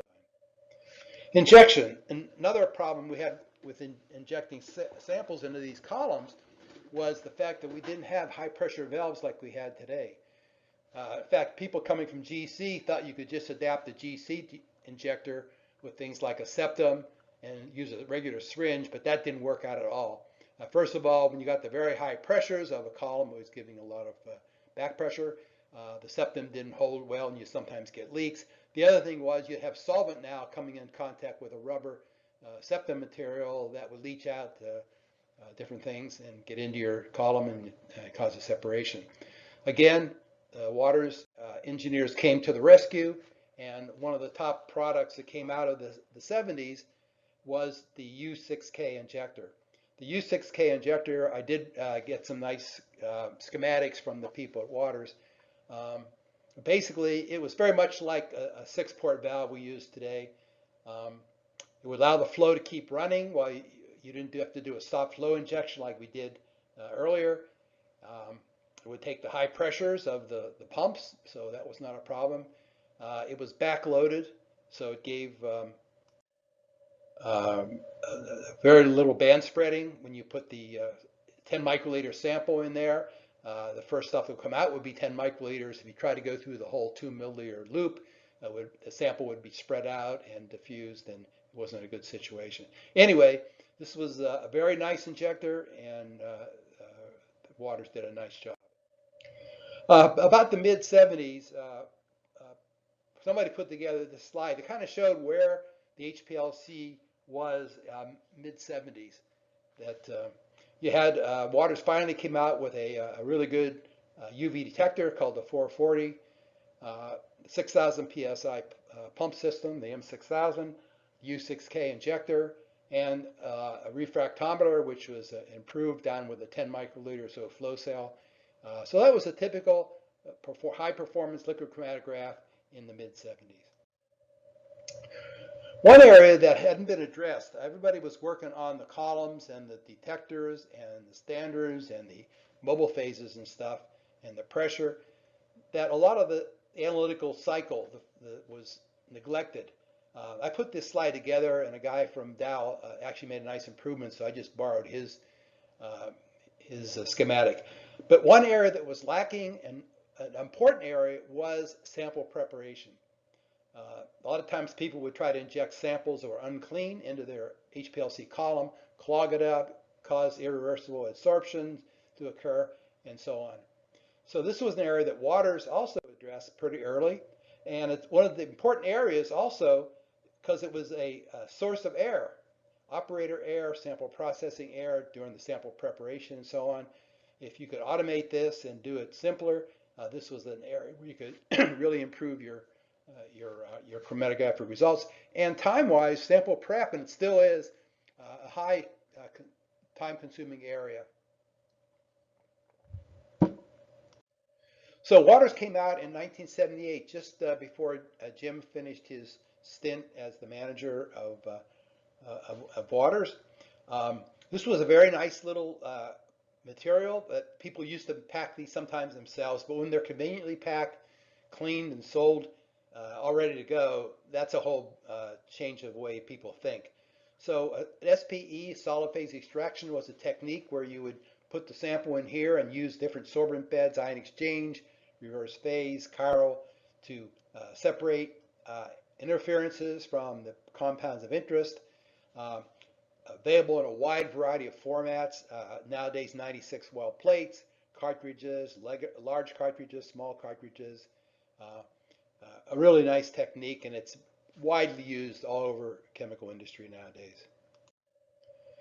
I would be remiss if I didn't mention the famous work that was done at the laboratory of Professor Woodward at Harvard that occurred in the early 70s. I think it was in 1970, and put the date down here. But basically, he had gotten a Nobel Prize for synthesizing chlorophyll, and he was now on the same track to synthesize vitamin B12. And Waters brought the ALC 100 in, the instrument that I had used in my career, and set up a system, a normal phase system, which meant it was a adsorption column, a chlorophyll, which is one of the ones I showed you earlier, organic solvents, a UV detector, which was improved at the time, and got a nice separation that compared very nicely to vitamin B12 from natural sources. Woodward was so excited about it, he really broadcast it around. And this is probably the most widely promoted successful HPLC separation of all time. This slide is shown many, many times. And here we are with some of the famous people like Professor Helmut Hamburger and Jim Waters with Professor Woodward. Just one takeaway message I got in listening to 4.5 hours of Jim Waters' interview. He did bring up instrumentation and so on and so forth, but he brought up some really interesting concepts, and one of them was, well, it's not so interesting, it's a given concept, but was very customer and focused orientation. Listen to your customers, serve them well, cold calls to customers, followed up by reps, customer support, literature to tell them how to do things. Focus, he had a chance to take on the ion chromatography from Dow, turned it down because Waters was getting himself too thin at the time, and he focused the company and was growing at 50% over a 6-7 year basis. The tagline that Waters used in Jim's career was deliver benefit.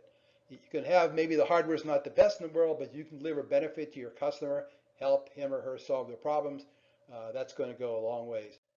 Just to let you know that I don't always think about the past, I put together a slide here that shows all the strides we've made in HPLC columns, in formats of columns, and instrumentation, 2DLC, and so on. And Waters is still in the forefront of development in all these different techniques. And just to kind of give some acknowledgments here to people that helped me put some of this stuff together, both Tom Waller and Brian Murphy from Waters got me some of the photos from their archives. Pat McDonald, who unfortunately is deceased, wrote several histories of articles on Waters. Barry Carger held the chair of the James L. Water Chair for 3 decades at Northeastern University. Good source of information there. And the Analytical Scientist article that I did, where we looked at all the breakthrough products were from a whole variety of people who helped me out, and we had a lot of discussions and voting on which products were better than other products and why they deserve to be in there. But if you're in HPLC at all, you recognize the names of some of these people who are mostly retired like me. And last but not least, of course, an acknowledgement to wherever you have a great man, there's always a great woman behind him, and Faith Waters was such. Thank you very much. Thank you, Ron. That was a great presentation. It's always interesting going through the involvement of LC columns and instrumentation, especially from the beginning up until now. I do have one question. It's from April Stalcup. She says, not really a question, but I had the really good fortune to interact with, Neve at Waters. He invited me to visit Waters in Milford. I was so impressed with the fact that at their facility, at one end of the building, people were developing new packing material and stationary phases, and at the other end where they were building HPLCs. The chromographic stationary phase people could walk to the other end of and get a pretty immediate feedback on the quality of their material. Well, no, I think having the instrumentation people and the columns people working hand in hand really made things go much faster than trying to do it alone. That's basically the way it boils down, because they're so intricately involved. Sometimes the columns exceeded the instrumentation, and sometimes vice versa. So it was always a catching up game, or if you were in the instrumentation group versus the columns group. And I spent 50 years in the analytical instrument business, in the chromatography, so I saw that happen many times. Yeah, it's always important to a lot of manufacturers to communicate with the instrument personnel and the columns, and to make sure they're all on the same wavelength. That's right. Ron, I don't see any other. Oh, wait, something's just coming up. I have a comment. Thank you, Ron. As a long-term past Waters employee, I appreciate a review for the early years. That's from Mark Andrews. And Barry Carger says, great talk, Ron. I held the Waters chair for 30 years. I was always proud to be connected to Jim. He was a wonderful mentor. That's from Barry Carger. Oh, thank you, Barry, for the comments. I don't see any other comments or questions. Do you have anything else you would like to add, Ron? No, I just, having grown up with the liquid chromatography technique over the years, and starting out working for, large companies like Varian and Hewlett Packard and so on, I saw a lot of these entrepreneurs, like Keen Demick and Bill Hewlett and David Packard, and I got to actually know them. Most people, they're just names now in the Hall of Fame in Pittcon, but I knew them, some of them personally, and Jim was in that group of entrepreneurs who really set the foundation for developments in chromatography and science in general. And I always appreciated being around these people who inspired me to do the best I could in chromatography, at least. Again, I thank you, Ron, for that excellent talk. And as I mentioned earlier, our presenters will be available at the end of the tribute, and we'll be having a roundtable discussion. Thank you again, Ron. Thank you. Well, we'll continue on. Right now, the presentation from David Walt. I'm David Walt from Harvard Medical School. I'd like to thank the organizers for offering me the opportunity to honor Jim Waters at this symposium. Today, I'd like to talk about the evolution of instrumentation from solving the R.B. Woodward separations problem to counting single molecules in support of precision medicine.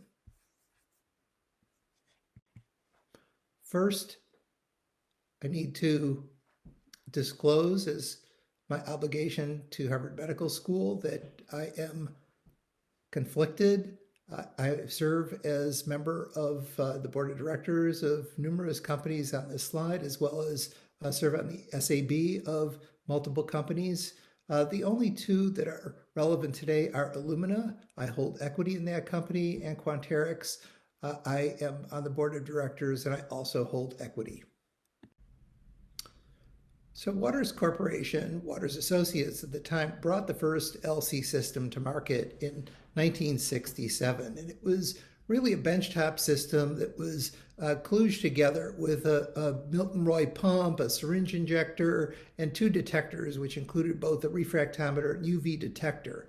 In 1972, R.B. Woodward, who's shown here on the right, was involved in the total synthesis of a molecule called vitamin B12. At the time, it was the most complicated molecule that had been synthesized. And he put his head postdoc, Helmut Hamburger, who's shown here on the left-hand side, in charge of purifying a key intermediate. And the trouble was that the production of that key intermediate led to positional isomers. So it was very hard to separate. So Hamburger, while Woodward was in Europe, reached out to Jim Waters. The two of them, Hamburger and Waters, worked for a couple of days trying to perfect the separation of these molecules, and finally got it to work after a couple of days. They then spent about 5 days scaling this up so that they could use larger columns, and then about 3 days to finally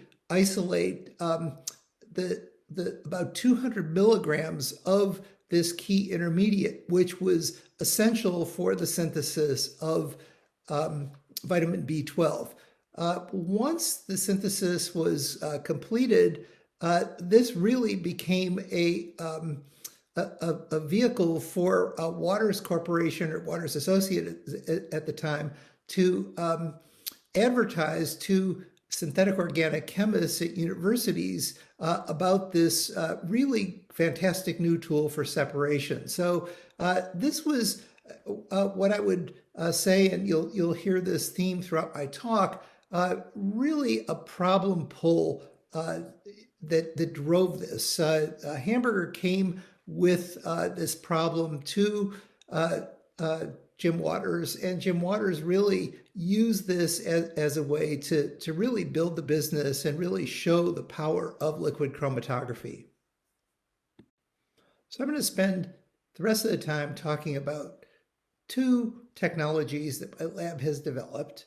The first one really came out of some work that we were doing back in the mid-1990s when genetic analysis was really becoming important. And we were involved in creating something called fiber optic arrays. This was a technology that allowed us to measure multiple analytes simultaneously on the end of an optical fiber.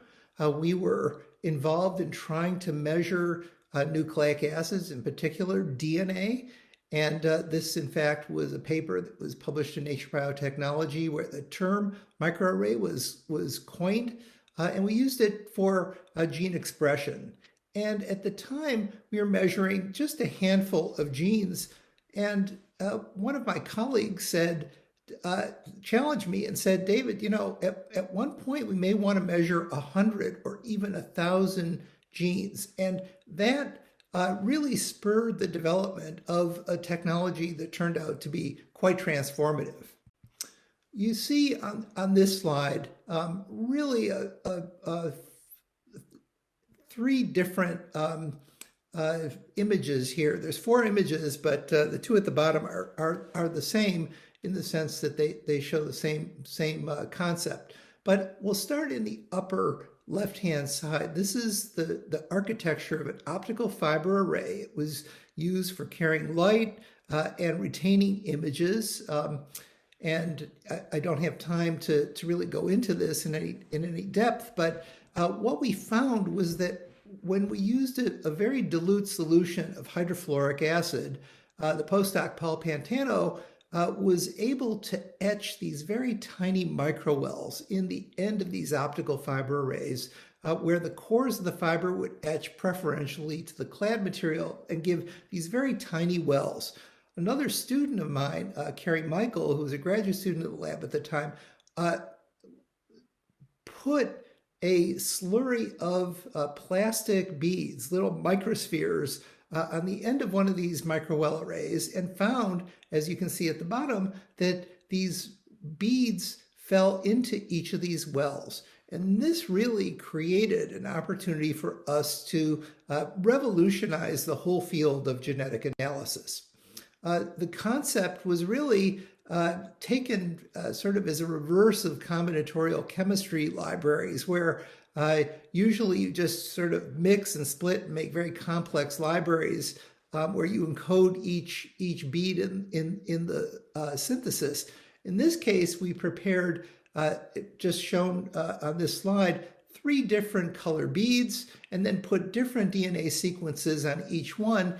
And what we could do is then mix those 3 populations together and then spread them out onto one of these microwell arrays where we had no control over the positions of the beads, but because each bead was encoded with a characteristic fluorescent dye or dye combination, we could deconvolute, we could decode the positions of each of these wells after we had created this array. And this was a concept called random arrays.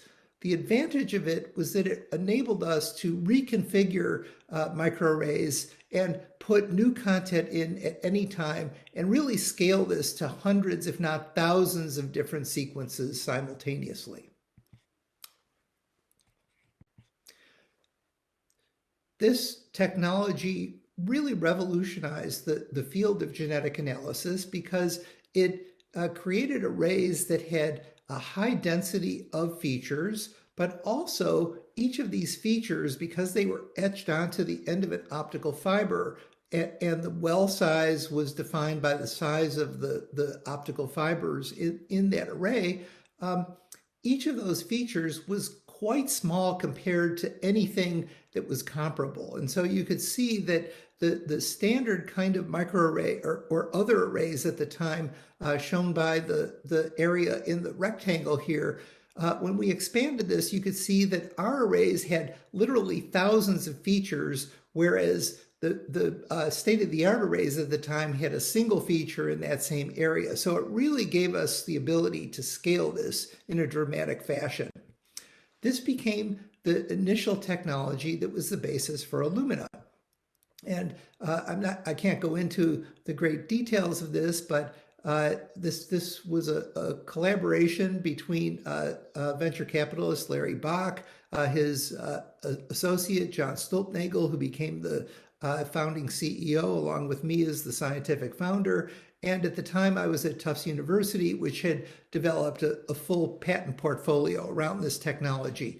Now, I should mention that even though this sort of was, I had alluded to the fact that this was problem pull, in fact, at the time, we really didn't know what the application for this was. We knew that we had the ability to measure DNA sequences, but there were other applications where multiplexing would also be valuable. And Larry, who was really a very innovative investor, just invested primarily in the fact that this was an incredibly scalable, highly multiplexable technology. There wasn't really an idea that this was going to be a DNA company, but it quickly pivoted to DNA analysis once we realized the power of genetic analysis.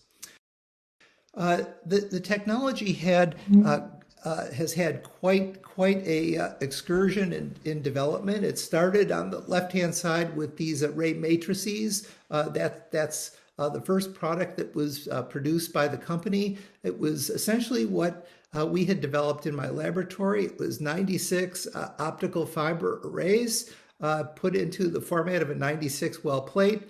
That technology rapidly migrated onto a silicon chip, and today that's really the basis for both the company's microarray technology as well as the sequencing technology. This slide shows the evolution of sequencing in terms of its cost per genome, and you can see that Illumina introduced their next-gen sequencer, which was really sequencing chemistry that was licensed from a company called Solexa that came out of the University of Cambridge in the UK. And the sequencing costs dropped dramatically down to $10,000 per genome. And it was stuck there until that chemistry was married to the microwell arrays that came out of my laboratory that allowed this very high density of sequencing to take place. And that dropped the human genome cost to $1,000. So it took a factor of 10 off the cost of a human genome. But these microwell arrays are still used quite substantially. In fact, I'm sure many of you have had your genetic analysis done by one of these two companies, 23andMe or Ancestry.com.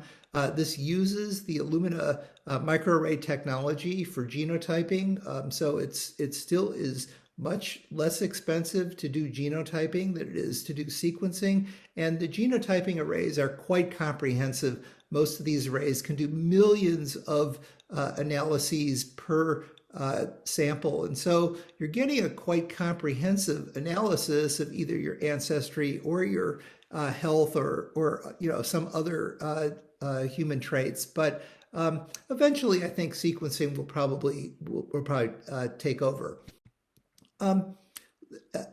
As we just saw, the cost of a human genome has significantly decreased from $3 billion for the initial Human Genome Project to less than $1,000 for a genome today. 2014 was when it hit $1,000.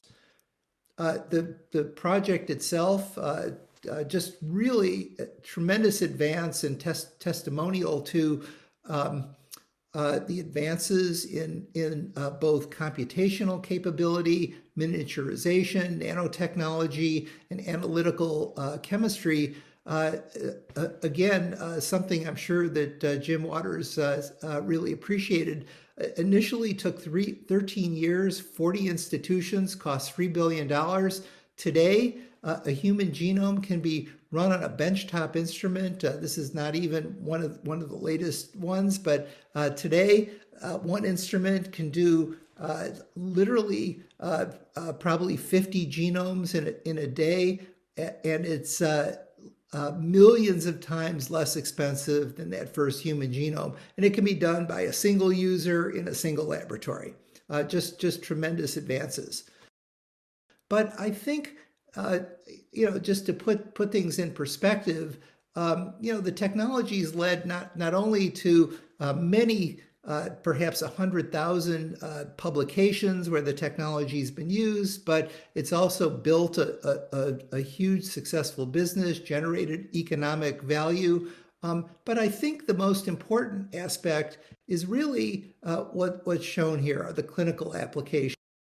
And just to very briefly describe a couple of them, on the left-hand side, here's a family. This woman inherited a gene that results in Charcot-Marie tooth disease. It's a degenerative and incurable neurological disorder.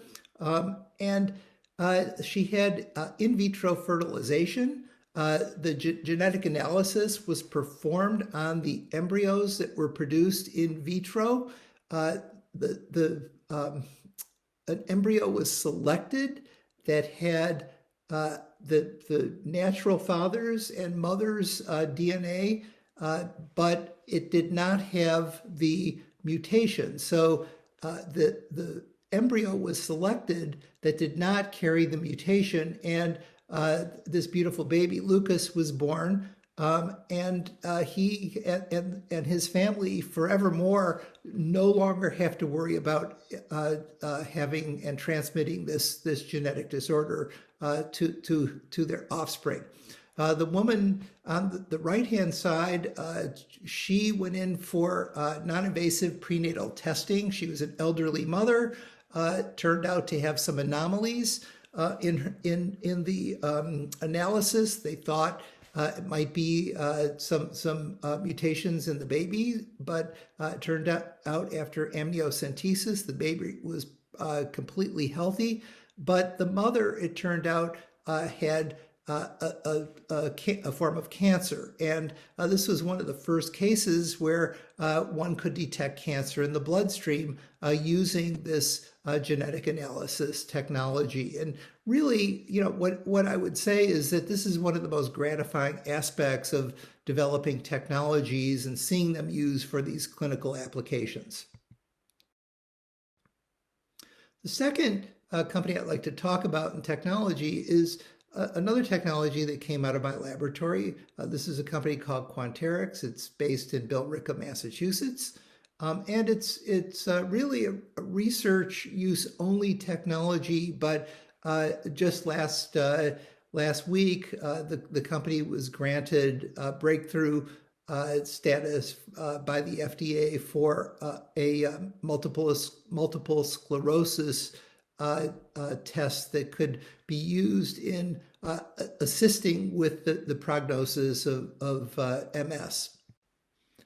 The technology is based on microwell arrays again, but in this case, we use the very tiny volumes, 40 femtoliters, 40 times 10 to the minus 15th liters, incredibly small volume to capture and confine locally fluorescent molecules that are generated by an enzymatic reaction. So the enzyme catalyzes the production of a fluorescent dye. That dye is trapped in these wells. And as you'll see, the signal that was captured in these wells is then used to measure the presence or absence of a protein molecule. I'm not going to go into detail here. This is a digital immunoassay. It involves capturing a protein, labeling the protein on a bead, putting those beads into wells. Where there is a protein bound, an enzyme catalyzes a fluorogenic reaction. We get a bright spot where the bead is. Where the beads do not contain a protein, those beads remain dark. And so we're really just looking at the difference between on beads and off beads. This slide really depicts the advantage of this approach. On the top, you see the conventional way in which you really are just looking at differences in intensity, and it's very difficult without calibration, without some kind of spectrometer to see and measure the intensity of the signal. At the bottom, in contrast, the result of our Simoa assay, this is a digital assay. You can see that on the left-hand side, there's no molecules present in the image. On the second from left, you see a single molecule showing up. 3 in, you see 4 molecules, and then far right, you see roughly 12 or 13 molecules. But there's no doubt when there's a light on, you can see that signal. So this has been coined single molecule array or Simoa technology. And what we've applied it to is really looking at the proteins that previously could not be measured in the bloodstream or in CSF or in urine because the previous technology, the standard ELISA technology, was only able to access concentrations that were millimolar down to picomolar. And so we're looking sub-picomolar down to attomolar concentrations at this point. So that opens up a whole realm of additional proteins that we can access. The first assay that we developed with clinical relevance was for prostate-specific antigen. So those of you men who are over 50 typically will go in for a physical and will get your PSA measured. If it's elevated, it tends to be a sign that there's some kind of proliferation of the prostate tissue. You then may have a biopsy, which could just be benign, or it may be prostate cancer. Men with aggressive prostate cancer have to have their prostate removed. The company was founded by, I was a scientific founder. Nick Niclario was our first CEO. It was well funded out of my laboratory by 3 top-tier venture groups, and we launched our first product in 2014. That was this instrument that was really a robotics sample handling. It's able to do about 400 samples in a 5-hour shift. And there's also a benchtop instrument that also is able to be, it's more manual. It's 24 samples at a time. The discs that go with this, the microwell arrays, I think many of you will recognize this as the format of a DVD. And in fact, it's produced by Sony DADC, an Austrian company that really converted their Blu-ray and DVD technology into technology that's able to serve the life sciences industry. The company itself, again, was founded in 2007, has a market cap a little bit less now that the market has fallen, and has about 500 employees located in Billerica, Mass. And then the clinical applications, I alluded to this previously. Some men who have aggressive prostate cancer must get their prostate removed. It typically is a slow-growing cancer, but if you're young or the cancer has turned into an aggressive form, typically there will be surgical removal of the prostate. What happens after that prostate has been removed is the PSA levels plummet because the half-life is short in the bloodstream. If there's residual tumor as a consequence of an imperfect surgical resection, or perhaps the cancer had metastasized prior to treatment, then that cancer will grow. Men who've had this surgery typically come in for every 6 months to get their PSA levels. If they pop up above the detection limit, then they're told that they have biochemical recurrence. So we tested men who were 5 years out from their surgery. We found that we could measure, as shown in these blue dots on the left-hand side of the graph here. You can see those blue dots are men who were undetectable by the best technology that's available. These were non-recurrers. What we did is we then subjected this to a clinical trial, and we found that we could predict who was going to recur versus who was not going to recur as a consequence of being able to measure these levels at these very sensitive levels. We're now applying this technology to early detection of breast cancer. You can see from this chart that localized early stage breast cancer has very good survival rates, whereas later stage detection results in much poorer outcomes. And so our goal is to move detection earlier as a consequence of being able to see these proteins at earlier stages. You can see that we measure not just one marker in this case, but many markers in both cancer patients and healthy controls.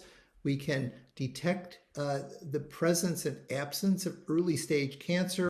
We use the patterns of response of these patients to identify whether an individual has cancer or is healthy.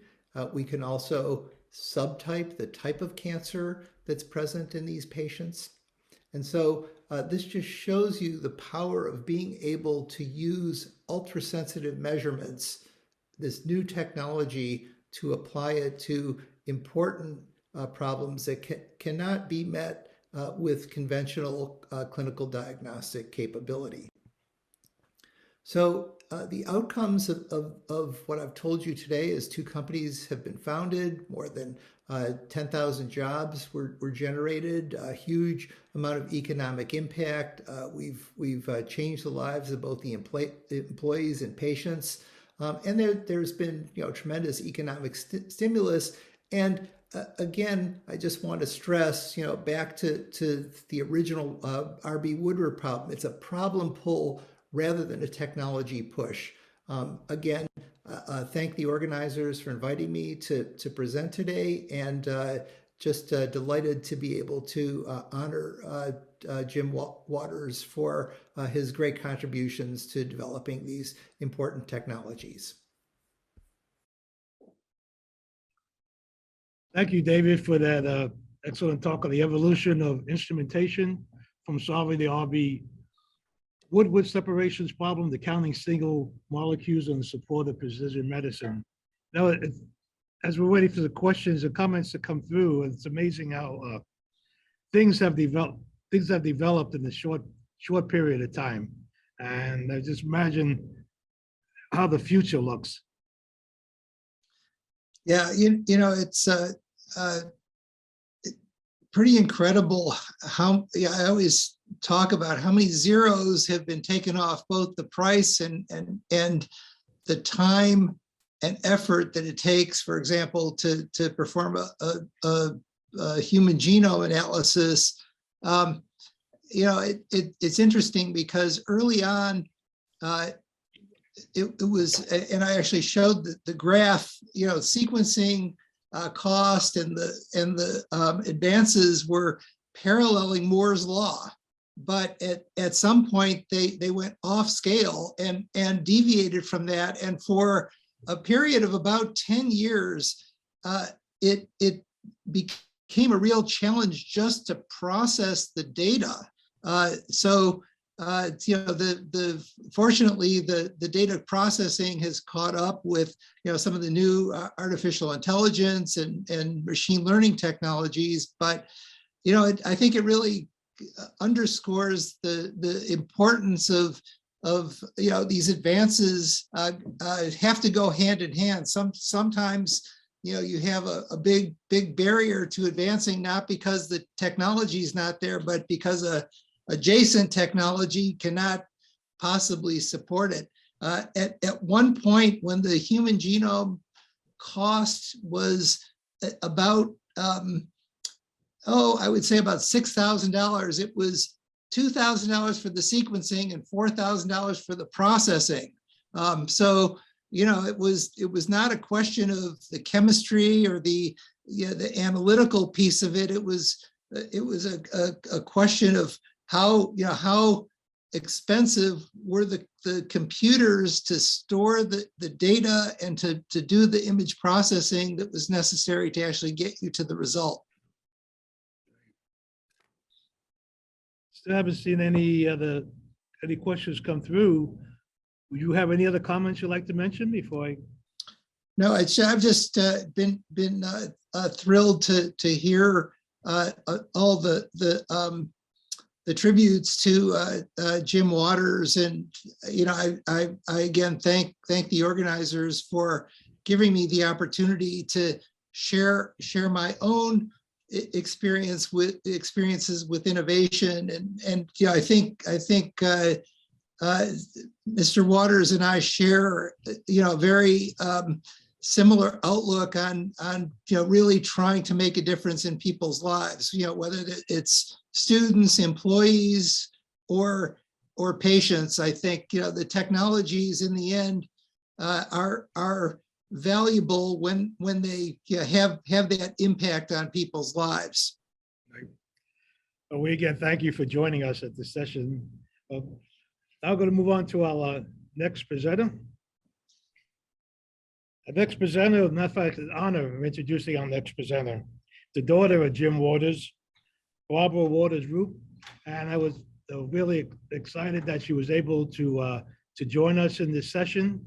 And I know she mentioned she wants to give a thank you from the Waters family. Good afternoon. My name is Barbara Roop, and I'm Jim Waters' daughter.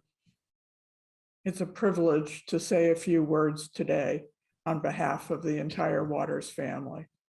My mother, Faith, brother, Dick, his wife, Patricia, and their 4 children, my husband, Steve, and the many cousins and nieces and nephews. And yes, on behalf of Dad, too. It's hard to describe how important Pittcon and the Pittsburgh conference before it were to Dad. I remember as a little girl listening to him for weeks on end talk about getting ready for the Pittsburgh conference. And every time he spoke about it, he got more excited. I had no idea what all the hoo-ha was about until he finally announced his bags were packed and he was taking the night train to Pittsburgh. At last, I thought I understood. He was excited about taking the train. Of course, it had nothing to do with the train. It was all about the people, their ideas, their successes, their failures, their dreams, the latest technologies and older technologies that were fading or being reinvented. Dad always came back from Pittsburgh energized, full of ideas, and just plain happy. And he would talk enthusiastically for weeks about what he had learned, who he had met, and what the future held. Over the years, the Pittsburgh conference became Pittcon, and the train turned into a plane. But some things never changed. Dad always came back energized, full of ideas, and happy. He valued the decades of friendships he made, the exchange of ideas with colleagues, and the chance to sing the University of Nebraska fight song with a fellow Cornhusker. The Waters family would like to give our special thanks to Eli Absey, 2022 Pittcon president, for making this tribute session possible. To the scores of people from Pittcon and from the Society of Analytical Chemists of Pittsburgh, who worked with Dad to create the Waters Symposium and make it a success, and to all the speakers at today's tribute. Each described a facet of Dad's life. Taken together, they described who he was. We wish we could properly thank by name each and every person who ever attended, organized, or supported Pittcon, the Water Symposium, or the Pittsburgh Conference. But decades of friends and colleagues might take a bit too long, and thank you seems all too inadequate. But please know we are grateful. You truly enriched Dad's life and brought him great joy. Always the optimist, in the last weeks of his life, he was still talking about taking the night train to Pittsburgh. Thank you. Thank you, Barbara, for that special thank you. You mentioned Pittcon enriched his life, but he enriched our life. And we really enjoyed our time we spent with Jim, how short as it was. Okay, why don't we have everybody join in? We'll start with our discussion. And if anyone has any stories or anything they would like to mention, please feel free to share them with us. Nick, I'll start with you. Yeah. Just listening to people talk about Jim brought back so many memories. And I love Barbara talking about how he looked forward so much to going to Pittcon, but also how much he brought back from Pittcon, what he had learned and who he had met. And when I talked to my colleagues at Pittcon about what they remembered about Jim at the annual Waters banquet, many of them talked about the fact that it was important to Jim to go around that room in the reception hall to talk to everybody who's there to find out, what have you been doing? What's your latest experiment? What happened to what you told me last year? What are you going to be doing next? This was important to Jim. And it wasn't just for special people, it was everyone there. Jim loved to learn, and he loved to talk to his friends at Pittcon. In fact, I have one comment here from Janelle Kirchhoff. Excellent tribute from all the speakers. Many thanks to all. Lalit, I'll hit. Anything you'd like to mention? No, Jim loved coming to Pittsburgh. I do remember him when he came to Pittsburgh to visit me, and also when he came to negotiate with set up this. It's the fondest memory, I just can't tell you how in 1997 he called me and said, Lalit, you need money. You just don't know that. But he was very, very kind. Right. Barbara, again, that was a great, thank you for your kind comments. And I wasn't sure if you went there a minute ago, but as I mentioned, as you mentioned in your talk, that Jim enriched, we enriched Jim's life, Pittcon enriched Jim's life, but he really enriched ours. And it was always a pleasure spending time with him. Thank you, Barbara. Thank you very much. David, would you anything to mention? I think I just recently said my tribute, but thanks again for everybody's talks today. I really enjoyed hearing the whole Jim Waters story. It was fantastic. Right, thank you. Elon, Yeah. Also good. Go ahead, Lee. If you think about the supercritical technology, that's where I'm focused on. He was involved at the very beginning of the whole on the capillary SFT side. The real small, we're talking 50 micron tubing, all the way to the 60 centimeter pack column we do. And he was so interested in the modeling and trying to basically analyze every peak as it comes and the data behind everything. It is absolutely incredible to watch all these things that we have done along with him to promote the technology. Yes, so true. So true. I wanted to add to what Dick said earlier about Jim reaching out. I worked in 50 years in the analytical instrument business, and most of the time was a competitor to Waters. And every time at Pittcon I'd see Jim, he would always reach out, say hello, talk with me, a few minutes. But all the old school entrepreneurs were in that same vein. If you look back at Keen Demick and Beckman, and they were all really very amicable individuals, and you never felt uncomfortable around them, even if you were a competitor. So I just thought I'd add that. Jim was in that school of the old time classical type of entrepreneurs. Mm-hmm. So true, you're competitors in business, but you're really friends as a unit. That's what it boils down to, yeah. Right. I love the fact that both David and Ron talked about the R.B. Woodward problem, which is such a classical case in chemical instrumentation.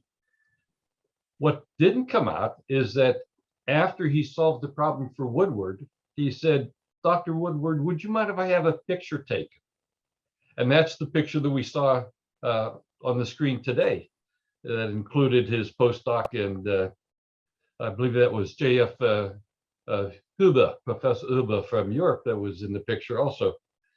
But Jim took that picture and he mailed it out to a mailing list of about 1,200 U.S. organic chemistry professors at universities across the country. And he said, look what I did for R.B. Woodward. What can I do for you? That's typical Jim Waters. But so is the follow-up. 130 professors responded to him, responded to him, and he personally called every one of them as a follow-up to them responding to his letter. That also is Jim Waters. And I have to agree. So true. That story. Excuse me, Lily, I can't hear you, Lee. There you go. I have to agree to that. He has told me that story a few times. And he had encouraged me to follow the same thing. Work with your customers, make them successful. That's his mantra. The only thing that's inaccurate about that picture is I actually met Woodward when I was looking for postdoctoral positions, because I was trained as an organic chemist, but he would light one cigarette from the other. And there's no cigarette in that picture, so it must have been photoshopped or something. That's great. By the way, I enjoyed listening to Ron's discussion of the historical perspectives of what Jim did, especially in the area of chromatography. But following that up by David's discussion of how we've used Jim's advances as a springboard and moved so far into the future. And you have to stop and think. Pittcon has been a springboard for so much technology. Where are we going next, David? We just were on such a great ascent into the future. And when you look at where we came from, the Beckmans and the Hewletts and Packards and Waters and Finnegans and Demics, and now we're only beginning this journey. Yeah, it's a great question. Obviously, if I could predict the future, A couple more companies. Yeah, but look, I think that there's a few lessons, and there's certainly a few trends. We know that nanotechnology and nanomaterials is enabling all sorts of new kinds of measurements in analytical and bioanalytical chemistry. I think one of the things that I've learned over my career and just watching the landscape is that the fields that we all work in, that of analytical and bioanalytical tools, they enable discoveries that are adopted by the biological community, by the clinical community. If you look at all the advances that have been made in healthcare, all the discoveries that have been made with understanding genomes and proteins and small molecules, it's all come from the analytical instrumentation field. The new tools, the new instrumentation are enablers of these discoveries that others make because they know, they now have something that enables them to look at something in a way that has never been seen before. And so I think that this is just going to continue as we go smaller, more high throughput, and deeper into deeper down in sensitivity. And also how computers are evolving now too to help make things go through a lot faster. Okay. To add to this, Jim would reflect upon the contribution of HPLC towards human health, without which he would say we would not be here trying to solve all these different diseases that we have in the world. So he was very, very proud of the fact that, HPLC was a major driver in trying to solve the world's health problems.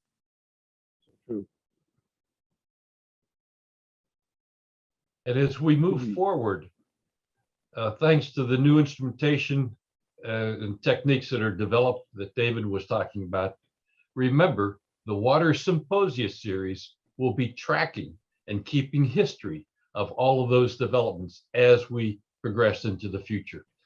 So Barbara, please relate to your mother our appreciation for what Jim and Faith have enabled us to do in terms of tracking the history of these developments.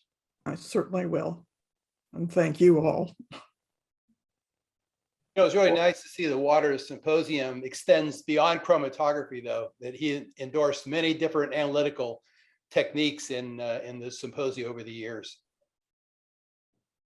Right. They're all well related in one way or the other. If there is not any other discussions, I personally want to thank everyone for joining this tribute today. Jim was a great man. As I said before, I always enjoyed the little bit of time I did spend with him, and I hope all of us could be able to get together at the 2023 Pittsburgh conference in Philadelphia. So I'll be looking forward for us to meet in person again. Great. Again, Barbara, thank you again for you and your family for sharing Jim with us. Thank you. I guess for that, we'll say have a good rest of the day. Thank you. And, hope to see you next year. Thank you. Thank you. Thanks to all of you. Bye. Bye.